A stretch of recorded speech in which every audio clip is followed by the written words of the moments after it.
You are listening to Spaceboy Universe on the SBU network. Explore the universe with Spaceboy and Surlana.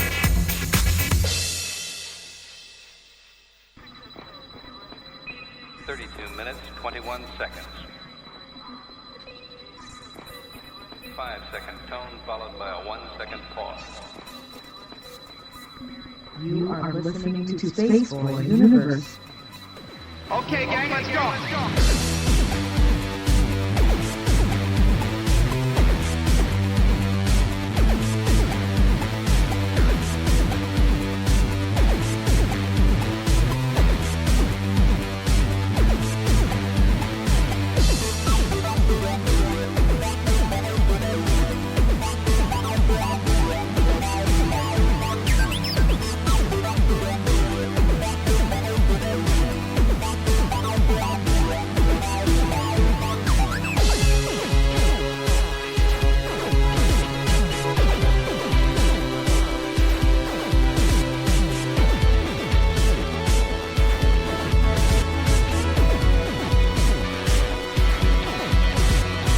From the space city called Houston, Texas, welcome to Spaceboy Universe, featuring Spaceboy and the lovely Surlana. So strap in and prepare for launch sequence.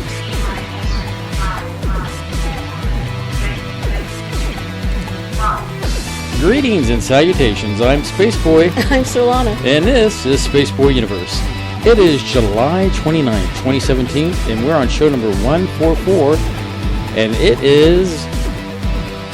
Dr. Osmanagich. Thank you, I couldn't say it. We're going to talk about the Bosnian Pyramids, and that should be fun. As always, follow us on the universe. That's on Twitter. That's at the SBU Universe. Follow the hosts that bring you this content. That's at Surlana, and there's me. That's at Spaceboy Music. And the network, of course, it's at the SBU network. Remember to hashtag your tweets tonight with hashtag SB Universe, hashtag Space Cadets. Speaking of Space Cadets, want to hang out with those Space Cadets? Go to spaceboyuniverse.com and click on the Dancing Chat bubble, and that will get you in with all the cool kids. In addition to Twitter, you can find the universe on Facebook, Tumblr, SoundCloud, iTunes, YouTube, and many more places. You know, speaking of YouTube, you can find more than the SBU of archive of shows. There is video content from SBU Music, SBU video interviews, 2-Bit Gamers, and so much more. So head on over there and subscribe to the channel. Can't catch a show live? No problemo. Take the SBU on the go via Spreaker, SoundCloud, and iTunes. Because, man, we love to broadcast. And with that said, how are you tonight, Surlana? Ready. Well, good. I'm glad you are. Let's see here. Right off the bat, I'm just going to dive into this one real quick. Messed up my tooth. Haven't had a chance to... I mean, I went to the dentist, and they referred me to another dentist because of how whacked out this tooth is in the back of my mouth. It's whack, yo. Yeah, and so I've been waiting to go to this other dentist, and if I seem a little off than usual, then you know what's going on. But, you know, as they say in show business, the show must go on, right, Surlana? Indeed. I just wanted to throw that one out. And also, I want to wish tomorrow's birthday wishes go out to Reverend John Polk. He turns 22 tomorrow, and it's a spry young 22 years old. And we did hear from him briefly on Wednesday on his own show. He called into his own show. Yeah, it was great to hear from him. Mm-hmm. Yeah, and he's feeling good. He's feeling positive, and he's on the move from one state to another. So we've been kind of keeping the seat warm for him on his show, Quantum Hologram Matrix, on Wednesday nights. Not to detract from Spaceboy Universe, but we've really enjoyed doing that show on Wednesday. Or let Eric do the show, and we just run it. We just ask the questions, be ourselves. But yeah, it's been fun interacting with Eric, also AKA Awakening Man. And so... indeed, it's been fun, and I believe we'll be back there next week. I'm sorry, I was distracted by... I posted that. Oh, you did? I'm logged in as... Happy 30th birthday to Never Gonna Give You Up by Rick Astley. He tweeted Rick Astley. Sorry. Rick Astley tweeted, 30 years ago today, I said I was never going to give you up. I am a man of my word. So that's a little musical history there for you. So good stuff. Good Don't stuff. you just want to hug him? Yeah.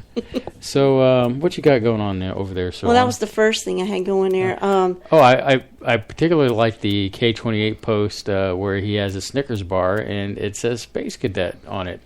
That was pretty cool. All right, did I lose you over there? No, I haven't seen it yet. I haven't got over there to the feed yet. Well, unfortunately, the Twitter feed wall is behind Surlana, so she doesn't get to see some of it. Okay. It's at the I bottom. see it now. Yeah. So K28. I have to turn around and see it. Putting his best smile on for the audience out there in the Twitterverse, and but yeah. So Surlana. Well, you and I finally got to see Wonder Woman. And now I can talk about it. Well, not to give anything away, but... Okay, we give it away. It was a good movie? I'm just going to say hi to a few people. Well, just say, hey, Dennis. Hey, Tina. Hey, Miss Michelle. Well, it's not the same as saying... Anyway, get this. Check this out. Uh-huh. Warner Brothers is planning a major push to get Wonder Woman nominated for an Oscar for Best Picture. Oh, well, it was a pretty I don't know. That's a stretch. I mean, don't get me wrong. Yeah, it depends on how bad the other movies were. I thought it was good. I'm sure that Dunkirk is going to win. It lived up. Chris Pine? Did you say? Oh, Dunkirk. I'm sorry. Mm-hmm. I thought you said Dumbkirk, no. like making fun of Chris Pine or something. But no. I hadn't thought of that.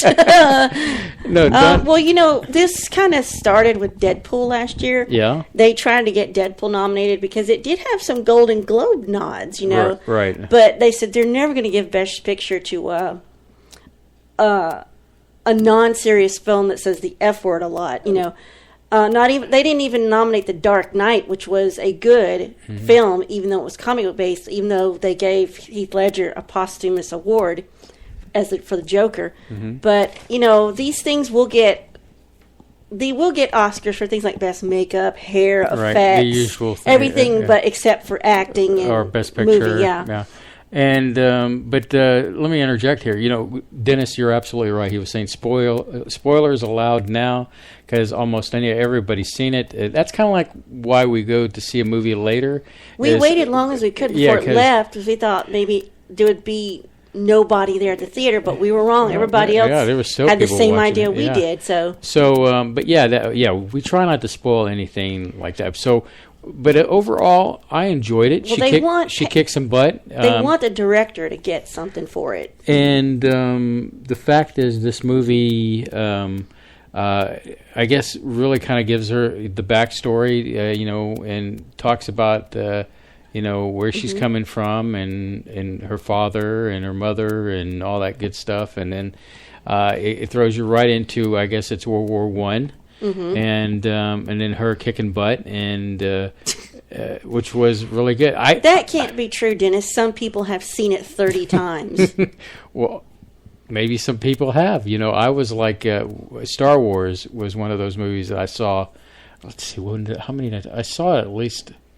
Shot number 4? 12 times. I saw Empire Strikes Back 12 times when it came out originally.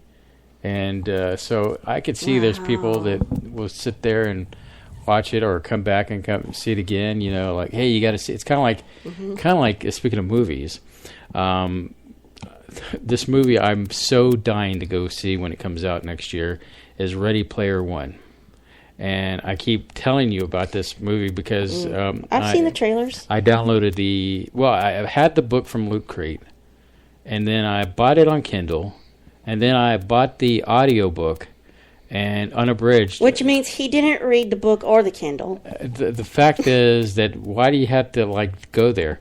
The point is that I listened to it, and it is going to be a great movie. It pays homage to every. It must be a better movie than it is a book. It's basically like Willy Wonka meets The Matrix. What I've listened to so far. Oh, you have started to listen to it. It's pretty boring. What? It's boring. I went to sleep. Well, you've only heard the beginning part. You mean you haven't gotten to the good stuff? I'll keep trying, but God. it takes a lot to describe what I'm sure must get on film a lot easier. Yeah, but I'm all about books. The trailer doesn't. I'm all about the books. trailer doesn't give much away, but once you already blast through the book, But you kind of figure out, okay, so that I know I've what that got the is. premise of the movie already from the book, so. I don't know. I'm very torqued and excited about this movie. Torqued? Torqued up, and I think it's going to be a great movie. So, Well, I looked at the Easter egg breakdown that shows you what you miss because some things go by so fast. yeah, so quickly. You've got Harley Quinn and Deathstroke. Mm-hmm. You've got Duke Nukem shooting Freddy Krueger. You've got the Iron Giant. Mm-hmm. You've got The DeLorean from Back to the the Future. DeLorean. There's the A-Team van. There's Christine, Stephen King's Christine car, and Oh yeah, that's where that went. yeah, that's where it went. Sorry, just looking at chat. It went to good use. Yeah, because somebody wasn't going to crack open a book and read it. Look, at least I opened it up and smelt it. There's nothing better than smelling a book. But yeah, it's going to be a great movie. I cannot wait. It's got in the story, he talks about listening to like Duran Duran and 80s bands of during that time.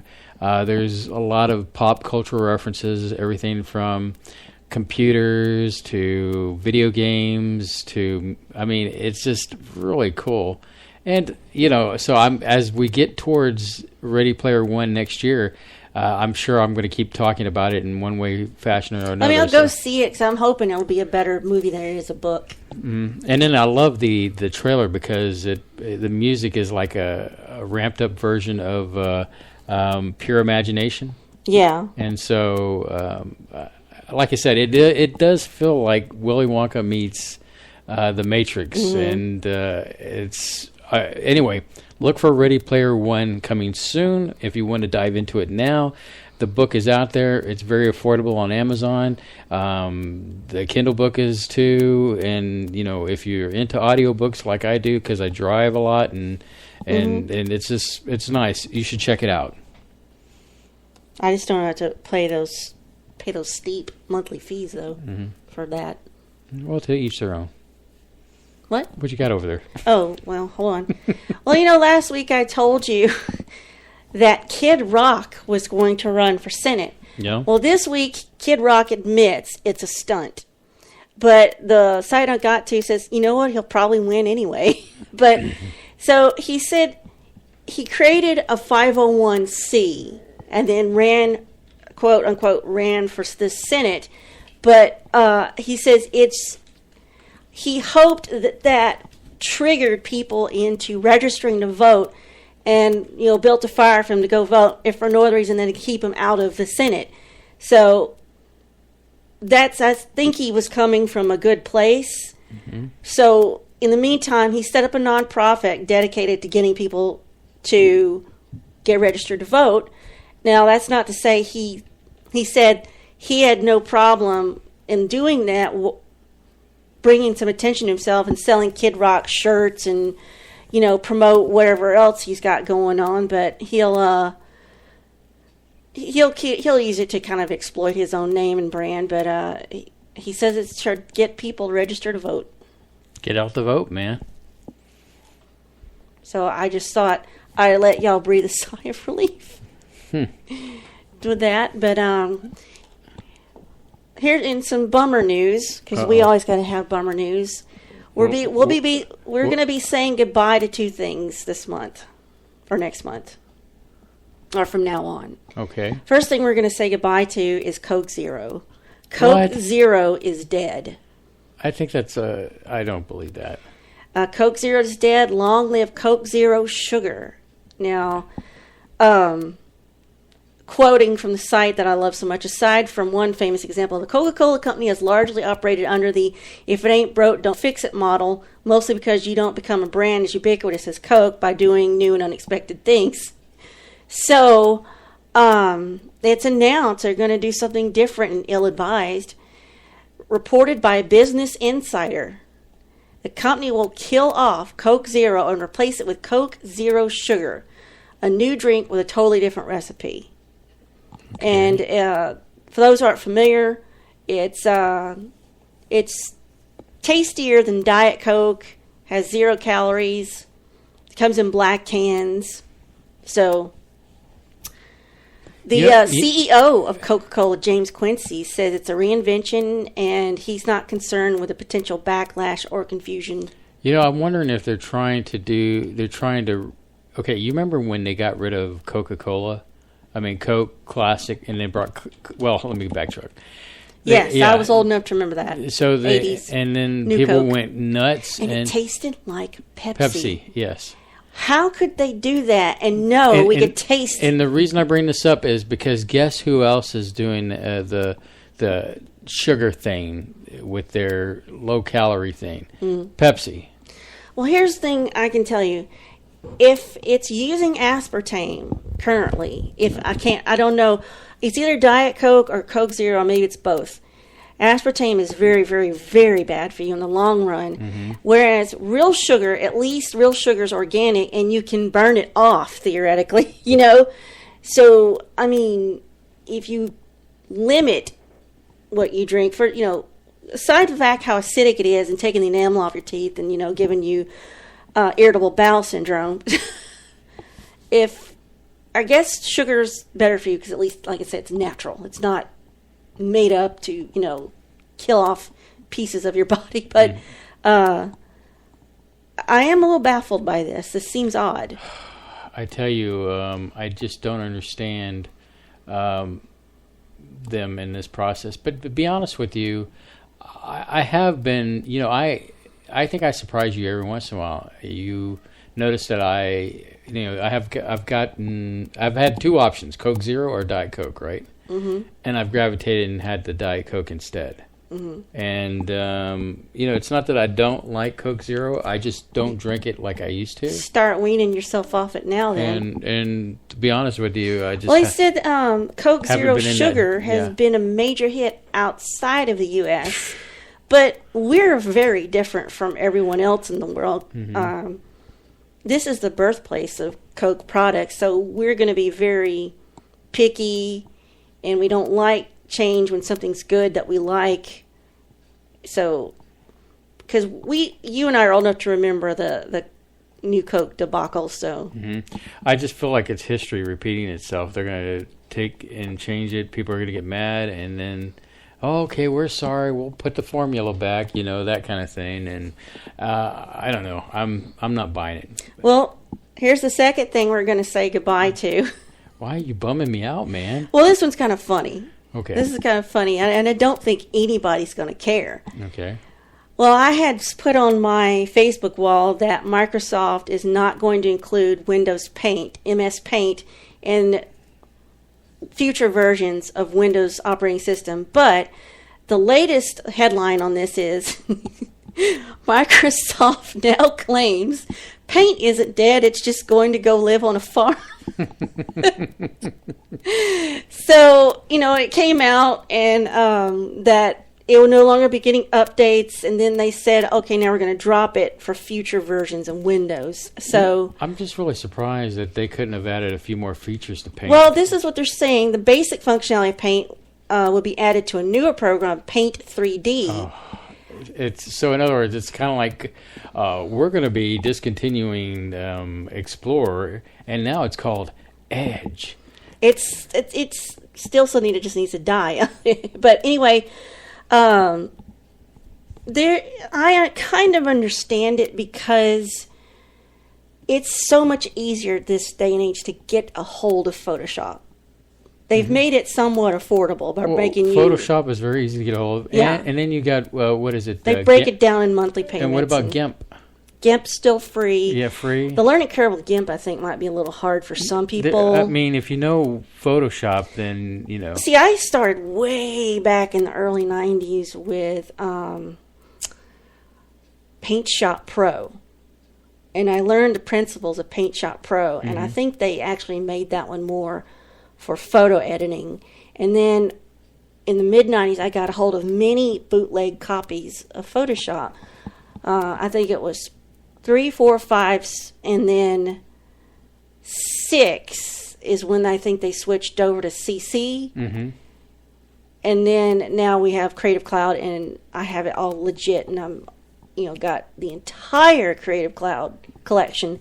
But I remember those good old days of bootleg, and even my Paint Shop Pro when I first got it was bootleg. And the thing was, all I had to do was set the date on the computer. I just kept rolling it back and rolling it back, Mm-hmm. and it fooled the 60-day or 90-day. Right.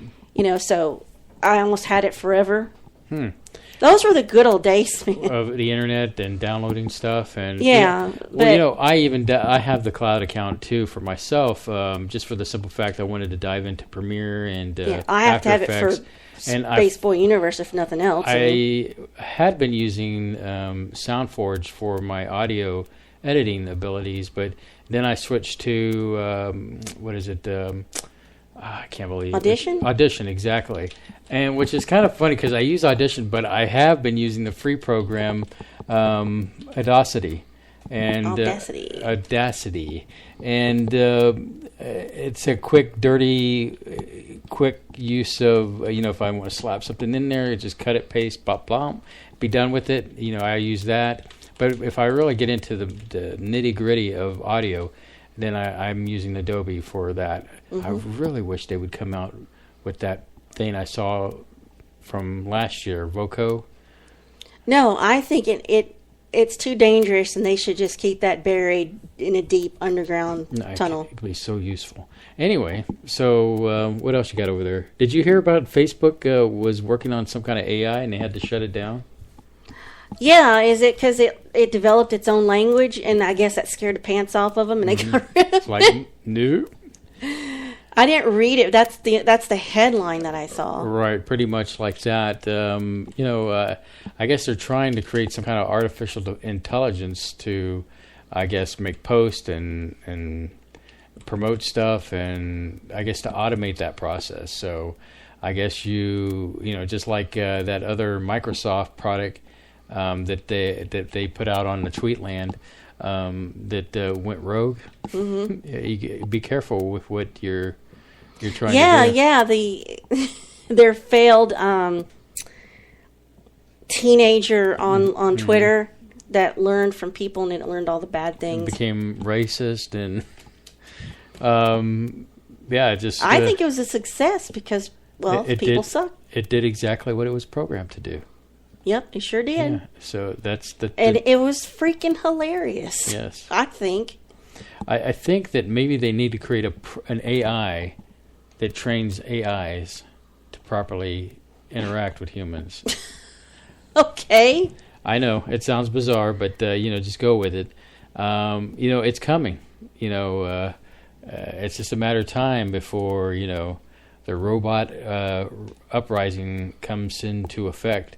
If that's the least of our worries, I'm fine with that. That does remind me that I think I read an article that James Cameron will be getting the rights back to Terminator pretty soon, and really, from what I've heard, they're going to reboot it, and they're going to do a trilogy, and they're going to start just do something fresh and new, and not continue on with the Terminator Genesis thing that was out. So that should be pretty interesting. I'm looking forward to that. I'm a big fan of Terminator. I think it's been in the wrong hands with the wrong people, like Star Trek, and so it is what it is.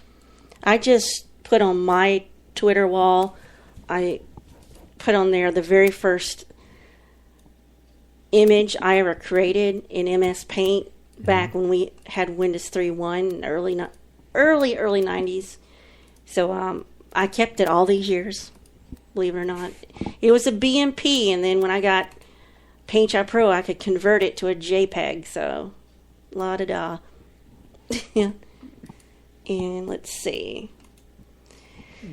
What do you think now about this? Jeff Bezos, who is the CEO, founder of Amazon.com, is no longer the richest man in the world. He was for like 20 minutes or something the other day, but who knocked him off his throne? Bill Gates. He's back on top. Go figure. So, I don't know. I guess I spend a lot of my money with Amazon, so it's just a matter of time before. Oh, look, he's back on top. Yeah. Yeah, sort of blink and you missed it type of thing. Hey, I bought Oh, some gosh, paper he's towels. only number 2. Bought some paper towels. He's back on top. All right. Now, in news that is designed to upset Spaceboy, Uh-oh. Walmart confirms Okay, good. It wasn't it's Star Trek. canceling every single SNES Classic pre-order. Good. I think I heard about this because I'm fed up with them on this stupid Well, thing. listen to this. It's not what you think. I'm listening. My eyebrows. So Walmart confirmed they will be canceling all those pre-orders of SNES Classic. Mm-hmm. It accidentally accepted these pre-orders last week when the product page for SNES was mistakenly put live on the web, their Mm-hmm. webpage. So they've been quickly notifying all the people who did the pre-orders via email. We're so sorry. Yeah, it's like, sorry, we made a mistake. So if you went to Walmart, got a pre-order, you probably got told, oh, this was a mistake. We didn't mean for this to go live right now. Mm-hmm. So it doesn't mean that they're not necessarily not going to sell it at all. It just means they put it on sale too soon. Right, and they had to backtrack and eat crow on it. Their official release says, unfortunately, due to a technical glitch, our page for the Super Nintendo Classic Edition mistakenly launched on Friday evening ahead of the official release date. We have sent cancellations to all customers who ordered the item. Your card has not been charged, and you'll get updated as soon as the product becomes available. Another reason to get all upset about it. The Super NES is not as good as the classic one, from what I've heard. It doesn't have that many games, and the few games it does have, they're all right. They're cool, but I'm not going to spend my energies and my time to try to get this particular thing, because the originally one I wanted the NES, but I've already heard. I think it'd be more satisfying if you figure out how to build one yourself. The pie, building a pie, yes. Raspberry Pi. Raspberry Pi, I agree with you.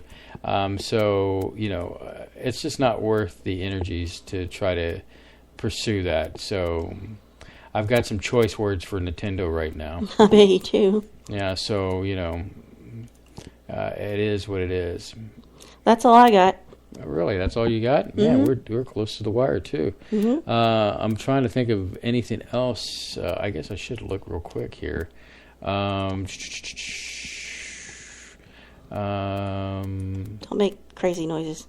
Don't make crazy noises like what? No, the other thing you did. Don't make crazy noises. Some people have cats that are very sensitive out there too. Oh, you mean the goat noise? Yeah, don't do that. It upsets people. Well, I guess I could leave you with this quote. Listen, understand that the Terminator's out there. It can't be reasoned with. It can't be bargained with.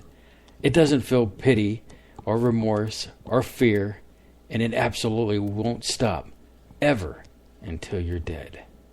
Hey, you're listening to SBU on the SBU network, and I'm Spaceboy and she's Surlana, and we'll be right back after this message. If I can play it. Oh, come on, play. There we go.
Okay, we're talking to Dr. Sam Osmanagich. I hope I say that right, or Osmanagich. He is the discoverer of the ancient pyramid complex in Visoko, Bosnia-Herzegovina. He's also established a non-profit, non-government archaeological park, Bosnian Pyramid of the Sun Foundation, to pursue the excavation of this of what he's found. And also, he used to teach at an American university in Bosnia-Herzegovina, and he also has a number of things he's done that you can find out on his page, and we will link in all our social media. We're excited to talk to you, and after doing some research on you myself, and I listened to a lecture of you where you're presenting, and I feel so naive about archaeology. I never considered that it was a hotbed of controversy sometimes, but I was thinking, well, of course it can be, because if you find something, you find some evidence that kind of flies in the face of accepted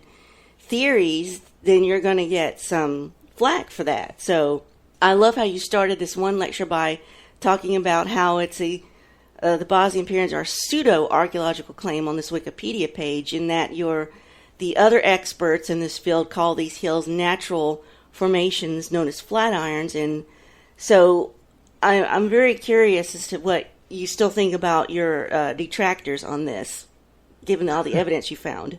Well, thank you for having me on the show today. So my name is Dr. Sam Osmanagich, and I'm an anthropologist researching pyramids for the most of my life, for over 30 years. You don't have really a pyramid researcher who researches pyramids all over the planet. You have Egyptologists who know something about Egyptian pyramids, or archaeologists who deal with the Mayan pyramids or Peruvian and so on. However, through my research, I've realized that almost everything they teach us about the ancient history, and especially about the pyramids, is wrong. They claim that pyramids are built in Egypt and Mexico, and that's just the beginning of the story. They've been built on all 6 continents. And the second thing, they try to convince us, rather successfully, that the Egyptian pyramids were built as the tombs for the pharaohs. And both claims are wrong. Number one, pyramids are built, for example, in China, central province of Shanxi, 250 of them, and the oldest being old more than 12,000 years. There are pyramids in Indonesia, Gunung Padang, in western Java, 26,000 years old. Pyramids in Cambodia, for example, Koh Ker, beautiful pyramid in the central part of the country. African continent, Sudan, 224 pyramids, Egypt, 155. In island of Mauritius, in the middle of the Indian Ocean, has 7 pyramids. Canary Islands in Eastern Atlantic Ocean, we have 104 pyramids. Peru, South America, 300 pyramids. Bolivia, Central America, Mexico, Guatemala, Honduras, Salvador, Belize. For this part, of course, this was part of my PhD about the Mayan pyramids. And even here in the United States, we have over 200 pyramids. They are located in southwestern corner of the state Illinois, and archaeologists officially call them Cahokia Mounds. Cahokia Mounds, actually, they are not mounds, they are built structures, they are step pyramids. So we can see that the world of the past was the world of the pyramids, and I know that because I have seen them and researched them all. The second notion that Egyptian pyramids, especially those on the Giza Plateau, the famous Great Pyramid of Egypt, or Khufu, or Cheops Pyramid, the second one, Khafre, the third one, Myceren. Well, those were the pharaohs of the 4th dynasty. But when you enter those pyramids, there are no mummies, there are no royal furniture, there is no hieroglyphic symbols, no writings, no paintings, no tools, no organic materials, not a single proof who, when, how, and why. And then very soon you realize that the stories, the bedtime stories by Egyptologists about those pyramids being built by the pharaohs is actually the biggest hoax in the history. They are not 4,500 years old, but much older than 12,000 years old. Now, modern history is telling us that history of human civilization started like 7,000 years ago in Sumer, then Babylon, Akkad, Assyria, Hittite, ancient Egypt, ancient India. But this is just the last cycle of humanity. Before this one, there was another one which ended in a huge global catastrophe 12,000 years ago, which is also known by the name the Great Flood. Yes. Now, but before this, there was a highly developed civilization. Now, there was another huge catastrophe 18,000 years ago, and another one, a global catastrophe 30,000 years ago. That was really bad because more than 99% of humans were wiped off from the face of the planet. Then 55,000 and 75,000 years ago. So there are at least 6 civilizational cycluses in the last 100,000 years. But they're telling us, no, it's only 7,000. So this is one thing that I realized, and through the pyramids, you can find the scientific arguments for that. And now we are coming to the question of the Bosnian pyramids. Most of the pyramids that we know about, for example, Egyptian pyramids or Peruvian, they are in desert. No greenery, no rain, and you can see those blocks, you can see those structures. However, in reality, the biggest number of pyramids is still covered by soil and vegetation. For example, in China, all 250 of them are covered by soil. In Mexico, Guatemala, Honduras, Salvador, they're in the jungles, in the forests, 90% of them. So, when I came for the first time in the central Bosnian town of Visoko in April of 2005, I came not because of pyramids, but to visit the local museum. But then I saw this, what they call natural hill, that was covering the town. And then I was looking at it, even though it was covered by forest, which was, by the way, planted in 1960s, and soil, I could see 4 sides, triangular faces, 4 corners, the same slope of those sides from bottom to the top. I took a compass, and compass showed me that those sides perfectly match cardinal points, east, west, north, and south. And that's how the pyramids were built. In China, in Egypt, in Peru, Cahokia, always oriented especially to the cosmic north. So based on those 2 elements, perfect geometry and perfect orientation, I immediately knew that it was the work of the intelligent hands, not the Mother Nature. Mm-hmm. So back in 2005, I got permission as a physical person, individual, from the regional government for the culture, to give me permission, and I started doing some geological core drilling, archaeological trenches, lab analysis. All the times they were telling me, oh, this is anomaly, anomaly, anomaly. Well, by October of 2005, I was ready. I wrote a book about discovery of the first European pyramids, and then I gave them the name, the Bosnian Pyramids of the Sun, Moon, Dragon, Temple of Mother Earth, and the Pyramid of Love. So 5 structures, and I announced that we were going to discover prehistorical underground tunnels because, according to my experience, all the ancient pyramids in Egypt, Mexico, China, they always had tunnels. Of course, at that time, everybody attacked me, archaeologists, geologists, Egyptologists, historians, museum curators. They are saying, oh, it's a nonsense, no pyramids, no tunnels. Well, it's not very scientific way. Scientific way is to go and dig and do lab analysis, experiments, satellite screening, and so on. So in 2006, we started excavation on the Sun and the Moon pyramid. Everywhere we were digging, we were finding blocks, pavements, and then we discovered the tunnels also. So now we know that we have at least 5 pyramids followed by a huge network of underground tunnels, and those tunnels, they run miles and miles, maybe dozens of miles. So far we have cleared about 1.5 miles of the prehistorical tunnel under the pyramids. And on the Sun pyramid, 3 to 4 feet below the layers of soil, we've been discovering rectangular blocks and square blocks. We analyzed the material at 7 institutes for materials in Italy, France, Czech, Slovakia, and Bosnia. Everybody told us that it was artificially made concrete. Some people call it geopolymer concrete, and some people call it synthetic concrete. So we have a huge structure. The Bosnian Pyramid of the Sun is more than 722 feet in height. The Great Pyramid of Egypt is 475, one-third less. So now we are talking the biggest pyramid on the planet, the first pyramids in Europe. The orientation to the north is, according to the State Institute for Geodesy, really perfect.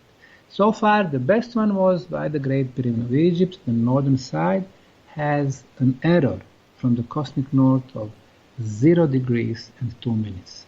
The Bosnian pyramids, error of 0 degrees, 0 minutes, and 12 seconds. This is the most precise orientation of the planet. And then when we analyze this concrete, we realize it is the best quality concrete ever. And the way to determine the quality of concrete is through the hardness and the water absorption. When it comes to hardness, the harder the concrete, the better the quality. Very simple. Our concretes in 21st century are in the range of the scale from 10 megapascals to 60 megapascals, 60 very hard concretes, the best quality made in Germany and the United States. But Bosnian pyramid concrete is in the scale from 73 megapascals to 134 megapascals, twice or even 3 times better quality than what we can make today. The second property of the quality of the concrete is so-called water absorption. If water during the winter month can get inside the concrete, the water freezes at low temperatures and then concrete breaks. We allow up to 3% of water absorption. These are our norms. And in this Bosnian pyramid concrete, we have only 1%. Again, superior. So now we have the best quality concrete. And below the pyramids, we have the most extensive prehistorical underground tunnel network. So first few years of our project, we spent proving that we have construction complex. Interestingly enough, 3 main pyramids, Sun, Moon, and Dragon, when we connect their tops, the distance between Sun and the Moon pyramid, 1.3 miles. Between Moon and the Dragon, 1.3 miles. And then from Dragon, going back to the Sun, 1.3 miles. So, those 3 pyramids, they form equilateral triangle. This is the perfect geometrical shape and as such, part of the sacred geometry. And when you have sacred geometry, you have movement of the energy. Why is that important? Well, we realize that, of course, pyramids were not built as tombs for the pharaohs. So why would somebody spend 80 million tons of concrete like the Bosnian Pyramid of the Sun for one dead body, king or pharaoh? They were built to last generations, to serve community for thousands of years, and then it would make sense. But the question is, what is the purpose of pyramids? Well, archaeologists, Egyptologists, geologists could not help us. Nobody teaches them in the schools about the true purpose of pyramids. So, we needed to go to the real scientists, people with scientific instruments, physicists, electrical engineers, sound engineers. And they started coming to Bosnian pyramid sites since 2010. The first team from Croatia, Zagreb, they came with the instruments to measure the electromagnetic fields. The nearby hills, no anomaly. But on the top of the Bosnian Pyramid of the Sun, in the radius of 13 feet, they detected and measured the frequency of 28 kilohertz. Well, they got out of this radius of 13 feet, no measurement. They went back in, the measurement was there. So it meant that this electromagnetism does not go left or right, but it goes up as the energy beam. And then we had another team from Serbia, from Belgrade, and they confirmed the readings of 28 kilohertz. Then we had third team from Finland, then the fourth team from Italy, the fifth team from Germany, and they all got the same results. When in the science you have 5 independent teams who come at the 5 different times, who bring their own equipment, and everybody get the same result. It is called an independent verification of the phenomenon. Which phenomenon? Well, the energy beam going through the top of the Bosnian Pyramid of the Sun. Mother Nature does not make hills with 4 sides, triangular faces, perfect orientation, concrete, underground tunnels, and now this energy beam. Well, you have to have an energy machine for this. So the Bosnian... Yes. Sorry about that. Go ahead. You have a question? No, just letting it speak. We had a little technical glitch there. Sorry. I was just real quick. You have the concrete, and I mean the detractors. I mean, how can you not look at the? You've got so much evidence up to one point. How are they? What are they so upset about? Well, here it's really not about the science, but about the politics. From day one, when I said in my hypothesis that we had pyramids in Bosnia, they were saying, oh, it is impossible. Bosnia never had pharaohs. Of course, pharaohs built pyramids. But that's what scientific way. Scientific way is to go, to dig, to measure, to do lab analysis, sample testing, date, and so on. And this is exactly what we have been doing. And even today, they continue saying there is nothing there, it's all natural. This guy Sam, he's a bad guy. I mean, I can be as bad as they want, but it doesn't change the fact that those pyramids have been there for tens of thousands of years, and I will tell you exactly for how long. And they will be there long after we are physically gone.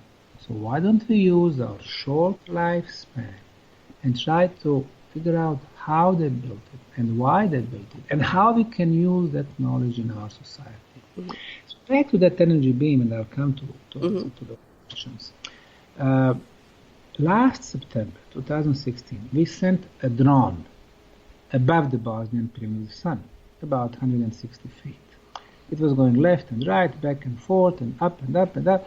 So we realized that the most interesting phenomena, and we've been measuring magnetic, electrical field, electromagnetism, infrasound, ultrasound, temperature, and so on. The most interesting phenomenon is in spectrum of electrical field, electricity.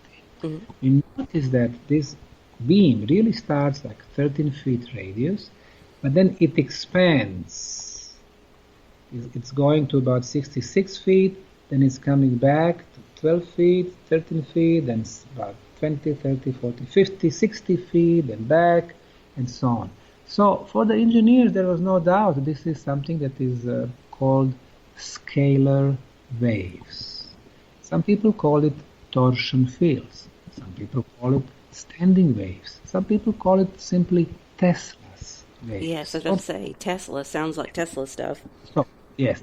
So what are the Tesla's scalar waves? Well, Nikola Tesla, guy who was born just 200 miles to the west from the Bosnian Pyramid, he was experimenting in his lab in Colorado Springs, 1899, and then 100 years ago, in his mature age, he built famous Wardenclyffe Tower in the state of New York. So he was experimenting with the so-called non-Hertzian phenomena. Mm-hmm. Hertzian phenomena is our technology based on electromagnetism. Non-Hertzian, well, one of the way that he was experimenting was using and producing scalar waves. The properties of scalar waves, two are very important. Number one, scalar waves are much quicker than the speed of light. Mm-hmm.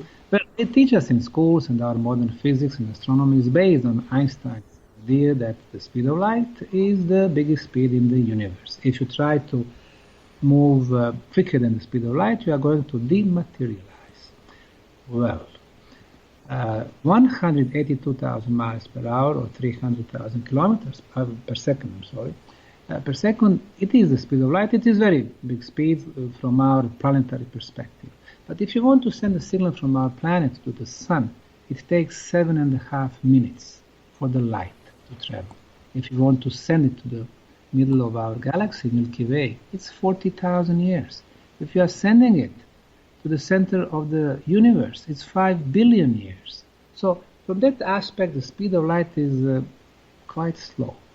But the scalar waves, they travel at a speed which is 10 billion times quicker than the speed of light. So this is really the speed for the universe. In his experiments in his Wooden Cliff Tower in New York 100 years ago, Tesla said that he found a way to move unlimited quantities of energy between two planets, regardless of their distance, because he was using the scalar waves. Well, what happened in Bosnia, not only that we registered the existence of scalar waves, but the direction of this energy beam was very important. We realized, since we are doing experiments in the afternoon, that this beam is oriented mostly southwest. Well, since we know that at noon our sun is exactly south, in the evening, before the sunset, it is oriented west. In the afternoon, it is southwest, meaning this energy beam is directed exactly to the sun. Does that mean that there is a connection between our planet and the sun, and maybe pyramid beams using sun as the cosmic gate or as the base for the cosmic internet, and through the sun further to other galaxies and the center of the universe? Well, it is possibility. But if that is the truth, it means that the Bosnian pyramids are a result of much more advanced civilization that we can imagine today. So that could be the first potential purpose of pyramids. The second one, what is the most valuable thing in our life? Well, as we are getting older, it is health. We all want to live health and prolonged life. Well, it seems that the pyramid energy affects our health in very beneficial way. We have noticed that many guests, tourists, visitors, volunteers, researchers who go to the pyramid tunnels under the Bosnian pyramids, they breathe so well. So once they get out, even if they have asthma, they don't need air pumps no more. People with the high blood pressure, it gets normalized. People with the high glucose, high sugar in the blood, it comes back to normal level. Even people with some serious diseases, they can see the improvement. So it seems that the pyramid energy affects our health in a beneficial way. How do we know that? Well, the best frequencies of electromagnetic fields, the best frequency of the ultrasound. We measure 28 kilohertz ultrasound in the tunnels from the pyramids, and this is the levitation frequency. And the number 3, we measure very low, extremely low frequency of 7.83 hertz. In science, it is called the Schumann resonance. This is the best natural field. And today, in the last 25 years, actually, because of our technology, we've been producing so much better electromagnetic fields, TVs, laptops, computers, cell phones, microwaves, our electrical grid, Project HARP. And all this bad electromagnetism is going to the ionosphere, putting a pressure on our planet, and from 7.83, which our planet used to have until 1990, is going to 8 hertz, 9, 10, 12, 50. And it affects our body, producing a stress, because we are not in the natural field no more. But you go to the Bosnian Pyramid tunnels or Bosnian pyramids, it's still 7.83. This is very important element, but also in the pyramid tunnels we can measure very high concentration of negative ions, and negative ions are very good for our health because they raise the level of oxygen, they kill viruses and bacteria. For example, in your home or studio, in my home, it's very low concentration of negative ions. It's 100 negative ions per cubic centimeter. We go outside to downtown Houston, 400. We go to villages, 800. We go by the rivers, 1500. We go on the top of the mountains in the forests, 4,000, very healthy. You go to the Bosnian pyramid tunnels, 20 to 40,000 negative ions per cubic centimeter. Somebody was building an underground healing facility. And then when you add the fact that We don't have internet or Wi-Fi signal, 3, 4 giga, which is so bad. That's the frequency of microwave. You don't have it in the tunnels. You don't have cell phone signal, 0.9 giga, very bad for us. You don't have cosmic radiations. Some of them are very harmful. You don't have them in the tunnels. You don't have natural radioactivity. We measure that using the Geiger counter. So nothing bad in the tunnels. Perfectly safe and protected area. And our body cells, who otherwise fight all this negativity, cosmic radiation, radioactivity, these are our enemies. Well, in the tunnels, for the first time in our life, no enemies. So, the body cells can start doing their job. What is their job? To fix the problems in our body. To start the regeneration process. To start the self-healing process. And that's how we explain that no matter what health challenge you have, it's going to get improved in the pyramid tunnels. So, that was the possible second purpose of the pyramid energy, health. Number 3, in some of the tunnels we are finding water. We've been analyzing water, conventional methods, chemical, microbiological analysis. It's drinkable, pH is excellent, but this is water that vibrates very high. It's a healing water. So pyramid energy affects the water, and as we know, water has a memory. If it is exposed to the contaminated air, of course it will be contaminated, low energy, energetically dead. But if it is exposed to very good energies, it's going to show also. Number 4, purpose. The food we eat. We are what we eat. Well, the food we know, if we put seeds in the pyramid and then you plant it, it's going to grow quicker, richer, healthier. Number 5, our aura, bioenergy field around our body. We do measurements using Russian technology. We film the aura before the tunnels and after coming back from pyramid tunnels, and aura is always improved. Just in last 3-4 months we had 500 people with aura measured. It's 98% of aura improvement. Bigger aura, better immunity. But not only that, with bigger aura we can start developing our spiritual senses. And this is benefit number 6 from the pyramid energy. What are the spiritual senses? Well, we know about physical senses. We have 5 of them. But we have 30 spiritual senses. We can feel the energy. We can see other people's aura. We can communicate with the thoughts, telepathy. That's spiritual sense. We can move the objects with the power of our mind, telekinesis. We can move through space and time if there is strong energy fields, teleportation. So we have 30 spiritual senses, and thanks to the pyramid energy, we can start developing them. When we develop spiritual senses, then we become free beings, and we can live the life in the balance with the physical and spiritual. Unfortunately, our lives in 21st century, we are 99% physical, materialistic beings going after the money, accumulating wealth, and computers, and big homes, and big cars, and savings accounts. That's not what the life is about. So, now we can see that pyramid energy can affect it all. So, when we started the project 12 years ago, it was exclusively archaeological project. We started digging on the Sun Pyramid, finding the concrete. We started finding those tunnels, clearing them. But then we knew that archaeology is not enough to explain all this. So we were applying the knowledge from pedology and geology and biology and paleontology and satellite imagery and geothermal analysis and georadar analysis. So it has become interdisciplinary scientific project. But again, that was not enough, because we added energy aspect with the physicists, electrical engineers, sound engineers.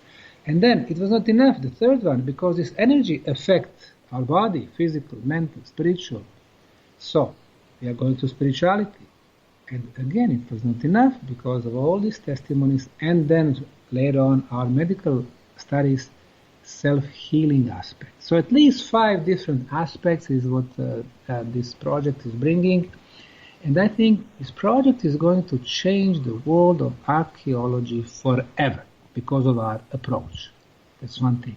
But the other thing, archaeology is most conservative science and very close science. I mean, you cannot go to Egypt and start digging Egyptian pyramids. You cannot even join archaeological teams there. You cannot go to China, Mexico, and do the same thing. But you can in Bosnia.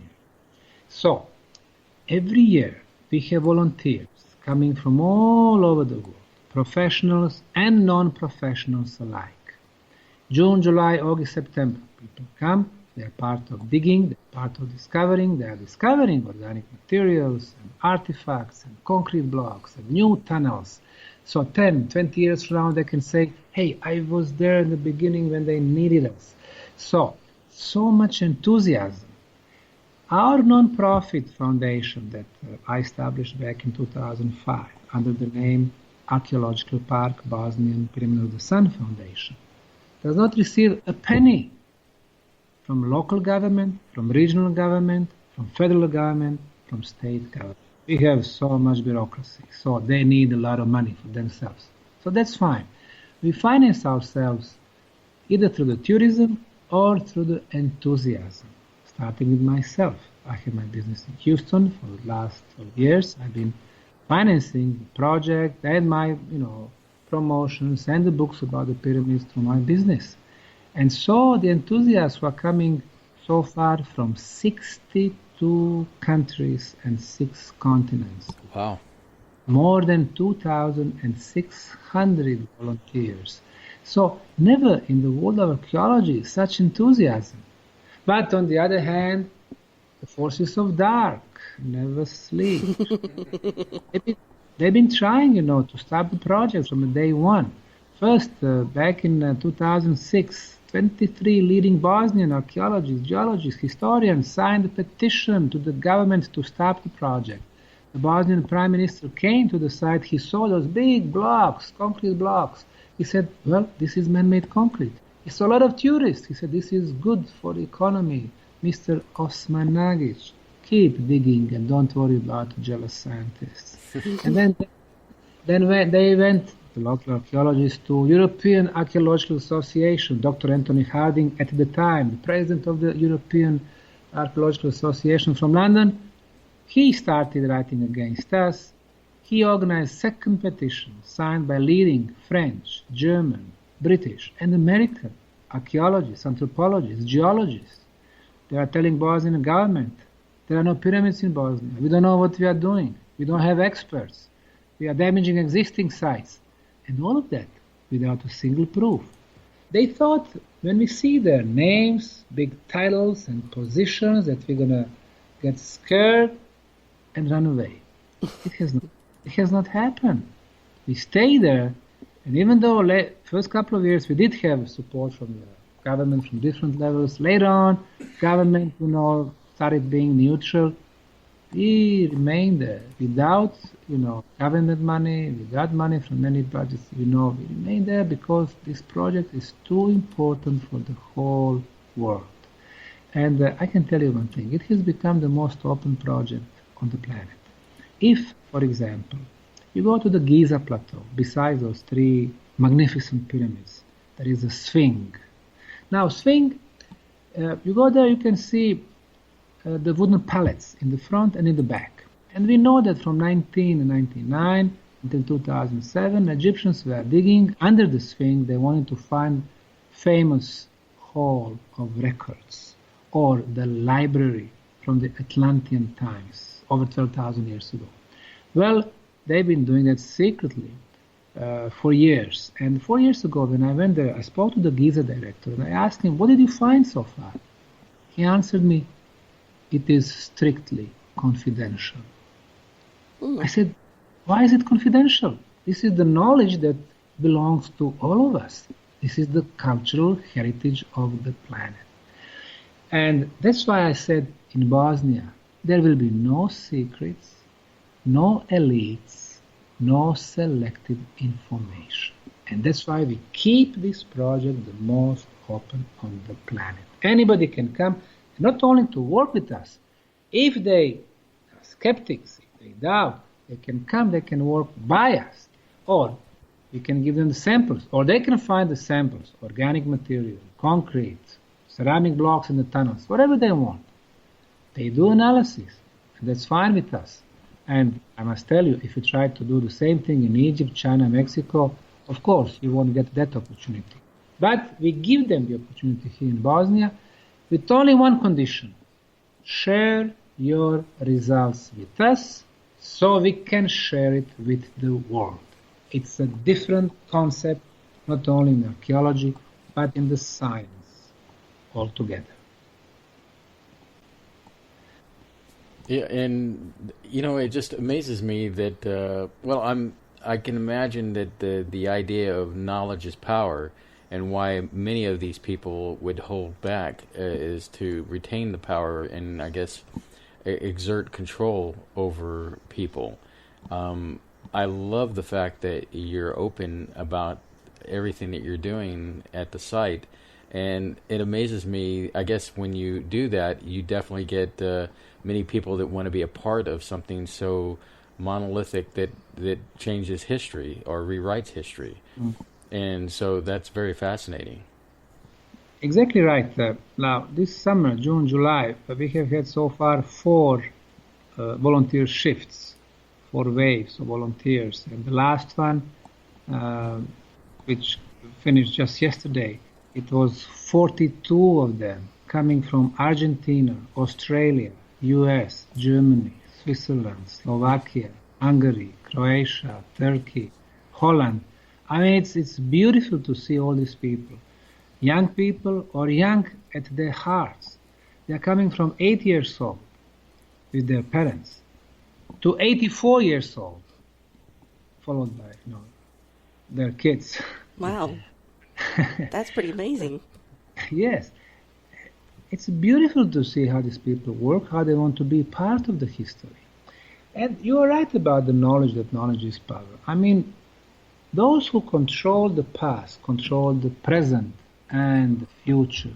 And I know that history, especially such a huge discoveries, they're not written in the small countries like Bosnia, and especially not in the project run by an independent, non-profit, non-government organization like our foundation. So, of course, many circles, Britain, Germany, and so on, they don't want to allow something like this to happen. And, of course, they control Wikipedia. Of course, Wikipedia, 70% is open source, it's fine. 20% is like a gray area, but 10% is fully controlled. And we do belong in that 10%. When we spoke to 16 editors who are controlling entry, Bosnian Pyramids, when we talked to editor-in-chief, he said, well, what's happening? Why don't you let us put results of our 5 scientific conferences, 120 scientists, all this lab analysis and so on. He said, wait a minute, let me check. He checked somewhere, he came back to us, he said, well, this entry will never be changed. It will always remain pseudo-archaeological and pseudo-scientific project, because somebody don't want to allow things like Bosnian Pyramids or discovery of Göbekli Tepe more than megalithic sites in Turkey, or Yonaguni Pacific floor near Japan, more than 12,000 years old, and things like that. Things that change history, they don't want that to happen. Right. They serve us history so they can control us and they can manipulate with us. You control the knowledge, you have your power base. And then from that control, the knowledge, you have all other controls. Political control, religious control, media control, corporate control, educational control, and so on and so forth. So our only way to survive was to be the most open project in the world. Do you think they want to get this stopped or controlled, as you say, because of the potentials you found in this pyramid? You say it has the healing powers, and we're probably going to find out about all the things in our lives we don't need that we could be getting more easily, and that's going to stop these elites who are so power and hungry and, are focused on the material things. That's going to cut into their lifestyle. The Bosnian Pyramid project has become very unpleasant fact to the elites. 12 years ago, elites from the cultural establishment, archaeology, history, and so on. They're very powerful. They have National Geographic, they have Wikipedia, they have TVs. But then, imagine this concept. We have one big pyramid. Below that pyramid in Bosnia, we have natural energy sources. We have iron ore, which produces electromagnetism. Pyramid amplifies these electromagnetic fields. We have underground water stream, 21 meters or 65 feet below the pyramid. Water releases negative ions. That's second energy form. Then, 170 feet, there is a second water stream. Between two parallel water streams, electrical field is generated. And then you have natural magnetism, and then you have orgone energy, and so on. So the pyramid amplifies existing natural energy sources, giving us clean and free energy. Now, energy lobbyists would not like this. Mm-mm. Today, our world is based on last 200 years on coal, dirty industry, oil and gas, limited resources, nuclear power, very dangerous. Instead, the ancients were so smart. They were building the most powerful geometrical shape when it comes to the energy, and that's the pyramid. The pyramid amplifies the natural energy sources with the natural frequencies. The frequencies that we have today, look at us, 110 volts in the US, 220 in Europe. It's the worst frequency. You got killed, if you are exposed to this frequency. The frequency of internet that I mentioned, 2.4 giga, then 3 giga, 4, tomorrow 5 giga, that's the frequency of the microwave. Microwave, causes the cancer. Every time we got connected to internet, you and me and 5 billion people more, every time we got connected on Wi-Fi, it is like somebody is opening the door of the microwave and we are placing our head in the microwave. It's so bad for us. So it seems that somebody has been intentionally producing those bad frequencies. And the ancients were smart enough to use existing natural frequencies which are so beneficial. So those powers in energy lobby will not like that. And look at the next stuff, self-healing concept. You got perfectly safe places where your cells start the self-healing, regeneration process. Instead, what the pharmaceutical industry offers us? We have little cold, we go to the doctor, he said, okay, take antibiotics. Antibiotics, you are taking them, they don't, of course, resolve the source, but our immune system goes down. And we are weak, we are getting a second disease. We go to the doctor, we got second pills, and the third, and the fourth, and all our lives we've been using pharmaceutical industry products, making them very happy because they make billions and billions of dollars.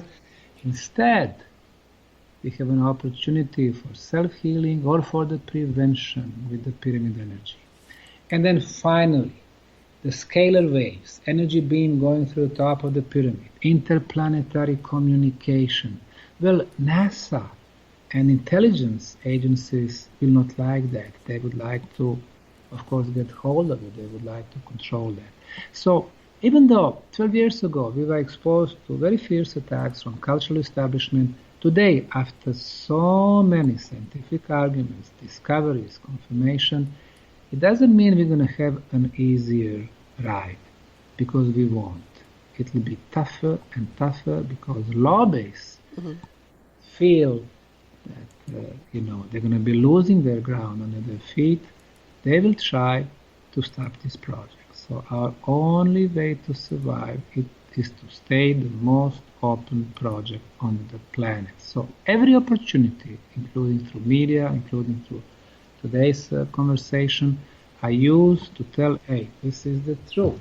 And then I invite everyone to come, because we have nothing to hide, no secrets. We are open 12 months a year. People can come in December, January, February, especially now, summer season.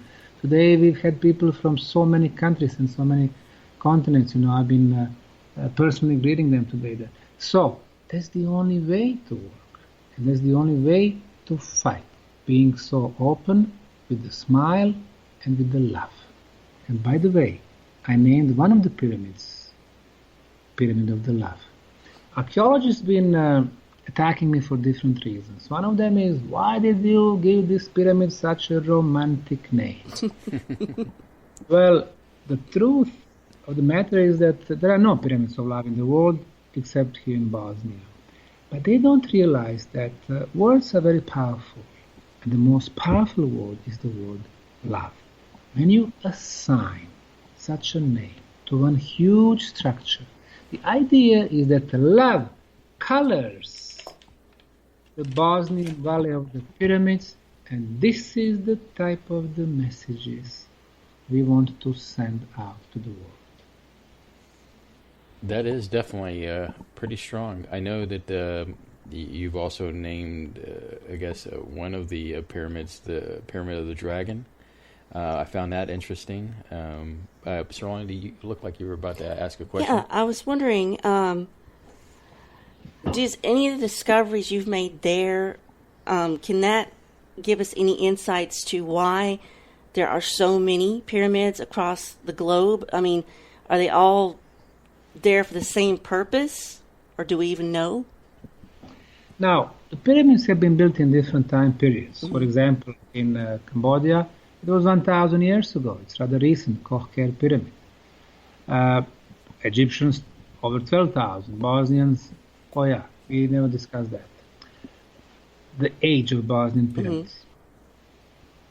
The most precise way today, even though it's not 100%, is so-called radiocarbon dating of organic material. Well, between the layers of concrete blocks, we discovered fossilized leaves. How did they get there? Well, during the time of construction, the builders were laying the first layer, the second layer of concrete, the third, the fourth. The wind was blowing, bringing the leaves from the concrete blocks, and then they placed the final fifth layer of concrete blocks. Now, those leaves can give us precise age, and we did the radiocarbon dating in Kiev, in Europe, and the age was 29,000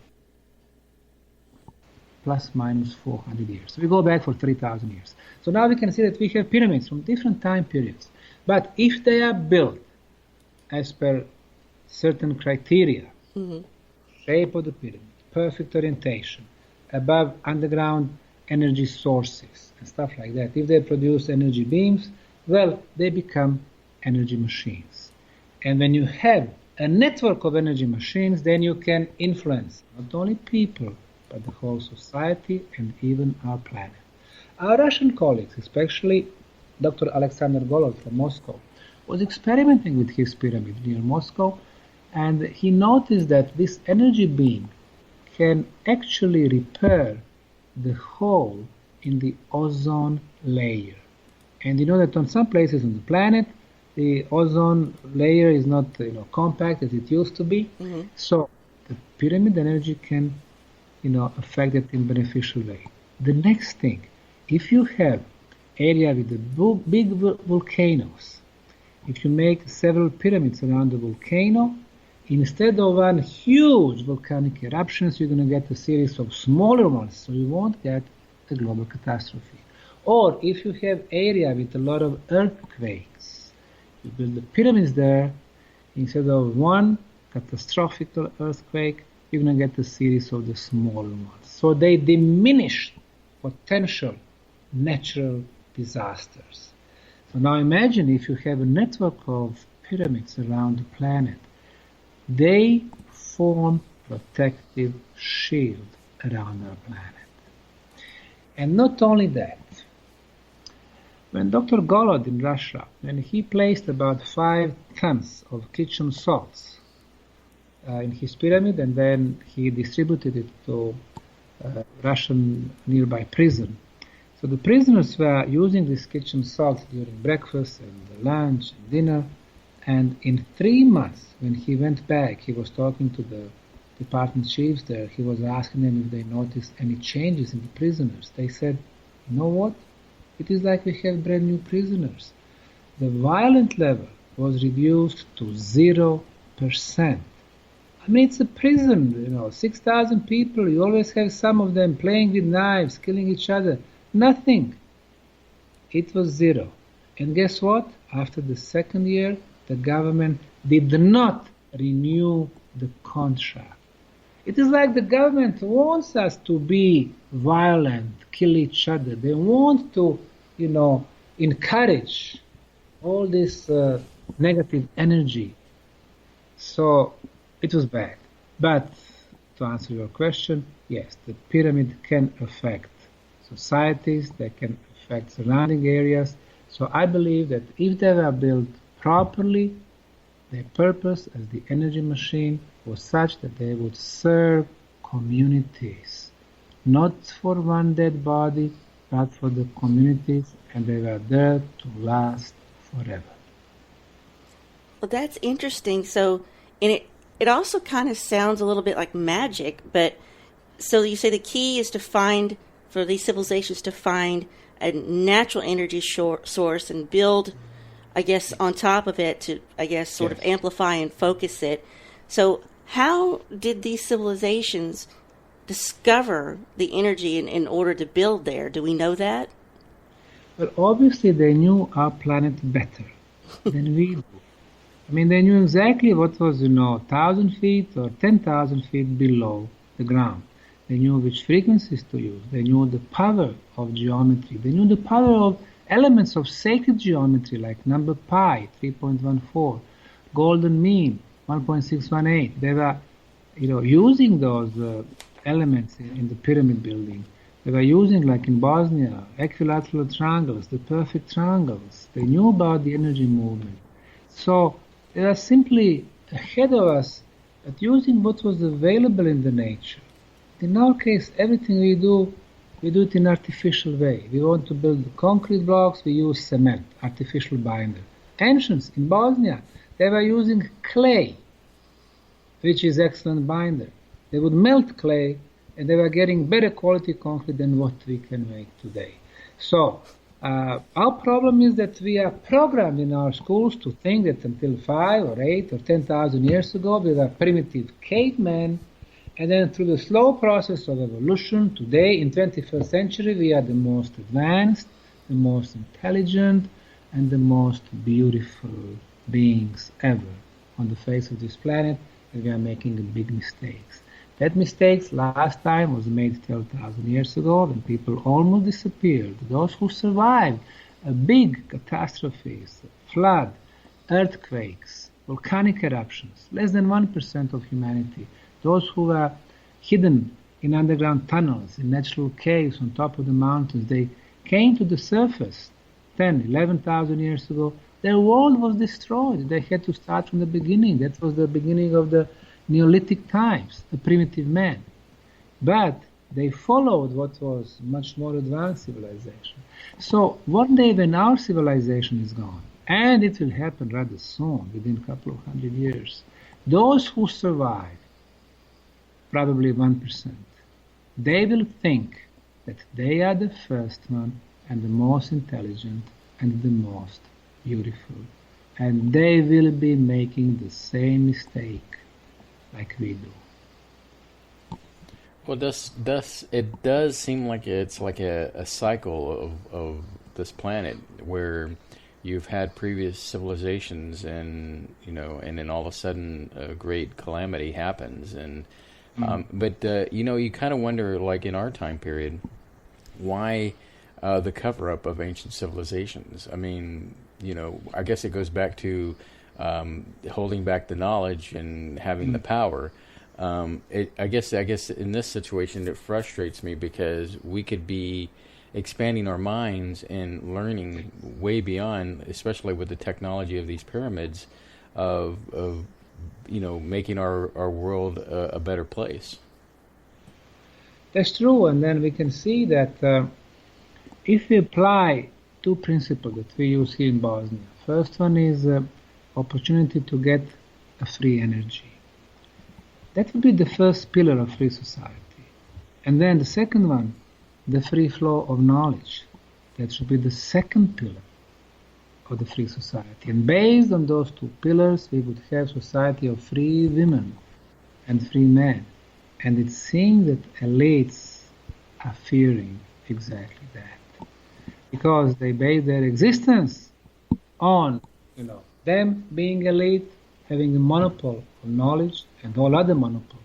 And thus, being a simple workers, working 1 or 2 jobs to pay our mortgage and the car and all other loans, and not having time to think about the true purpose of life, but only to think how to buy more and then how to get enough money to pay all our bills and so on. So we have resources on this beautiful planet to live in a wealthy way, all of us. I mean, even 7.4 billion people, this is how many of us on the planet. We could live, in an excellent way.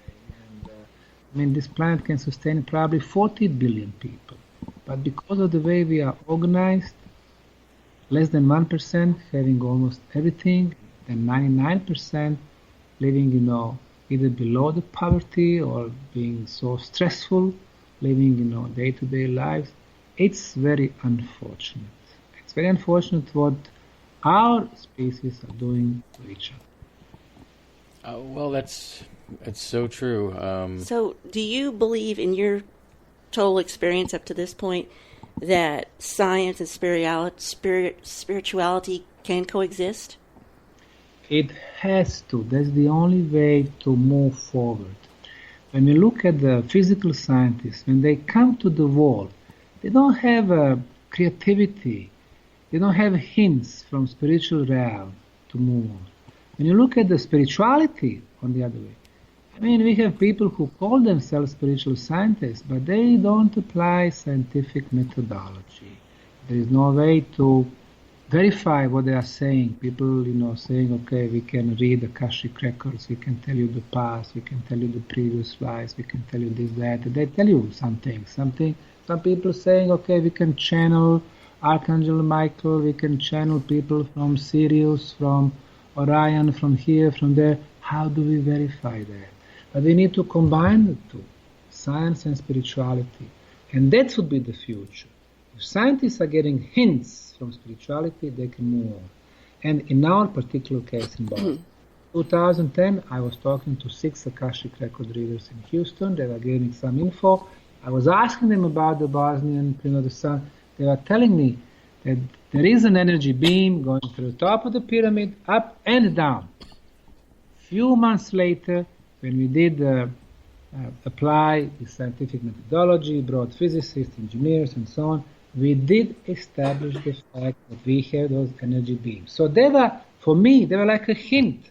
They were a sign, why don't you do this, why don't you check that? So once you combine the two, you can get somewhere. Well, it's definitely very fascinating, and we really do appreciate you taking the time out today to enlighten us about the pyramid. I think Surlana has one more last question. Yeah, one more question. Sorry, I got a little cough here.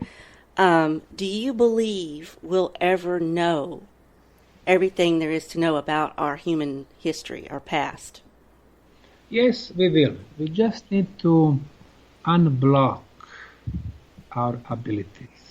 Our abilities are huge, especially spiritual abilities, and that day will come once we realize the connection between the energy, especially energy produced by pyramids, megalithic sites, and our spirituality, and we should be able to travel through space and time and unlock many secrets. So I'm an optimist. The way what we've been doing here in Bosnia, I think that's correct. That's the proper way. And many people, tens of thousands of them, they come and they are very happy to see what we've been discovering, how we approach the science and spirituality and energy and healing. And I would invite everyone to come and join us. Our official website, www.bosnianpyramid.org. bosnianpyramid.org. They can find info how to come and volunteer or to visit us, or simply get the news and updates. We update the website every day, only positive news. And you don't have an archaeological project with the news every day, but we make an exception in Bosnia. Well, I'm glad we were able to talk to you so we can help get the word out about this, and so it doesn't get, further buried. No pun intended for the archaeology there. But to make sure people know about this, and if they, long as we know and we all keep this information out there amongst us, then they can't hide this knowledge or cover it up. Wonderful. Well, thank you for having me on your show today. You are welcome to talk to us again in the future. Yes, we're going to keep update on you. And plus, whenever you're in Houston, we'll definitely reach out to you, and maybe we can come see you and talk more in person. Sounds good.